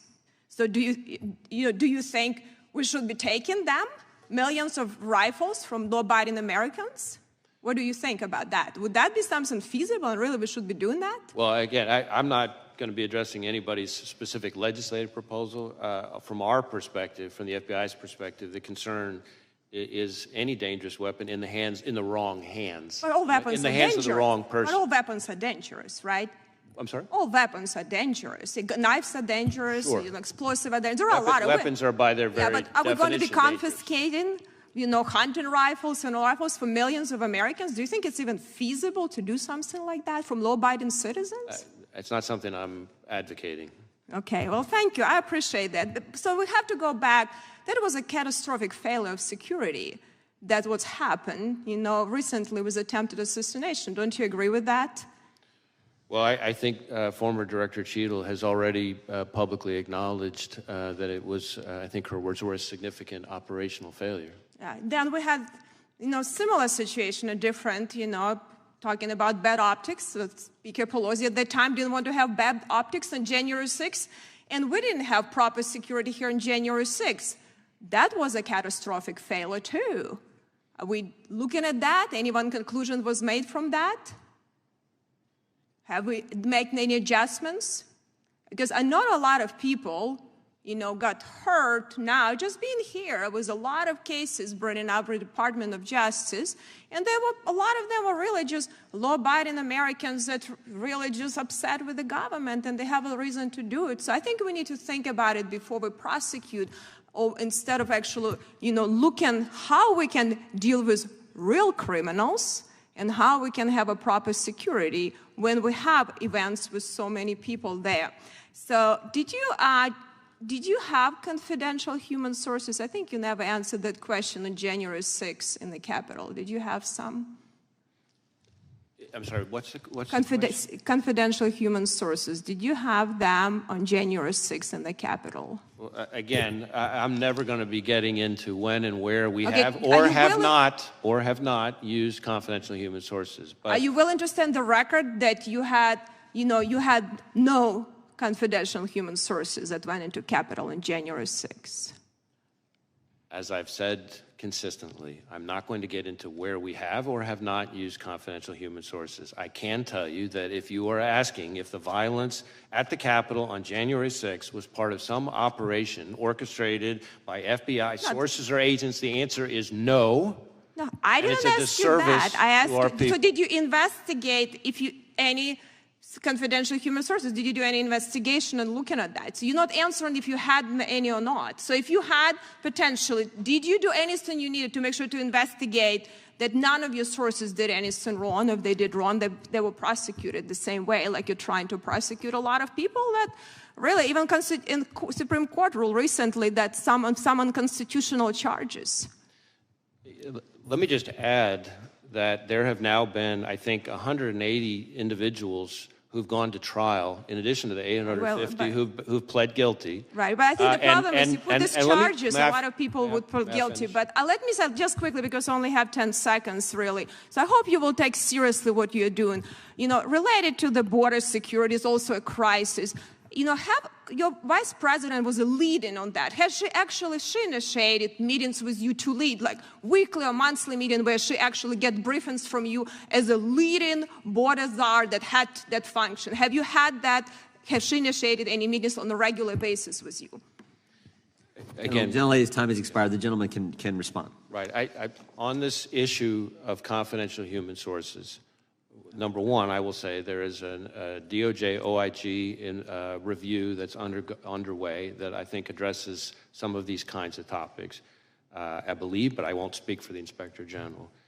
Second, as to this suggestion, which I've heard all too many times, that somehow January 6th was orchestrated by FBI agents or sources, I will note that in addition to my prior comments, that there have now been 850-ish individuals who've pled guilty, another 180 who've gone to trial. They've all had access to defense counsel, discovery, all the things the Constitution and the rules provide them. It's been in front of something like 15 different judges, I think dozens of juries, and not one has given credence to this notion. And in fact, I don't think any of them have even really seriously tried to raise it.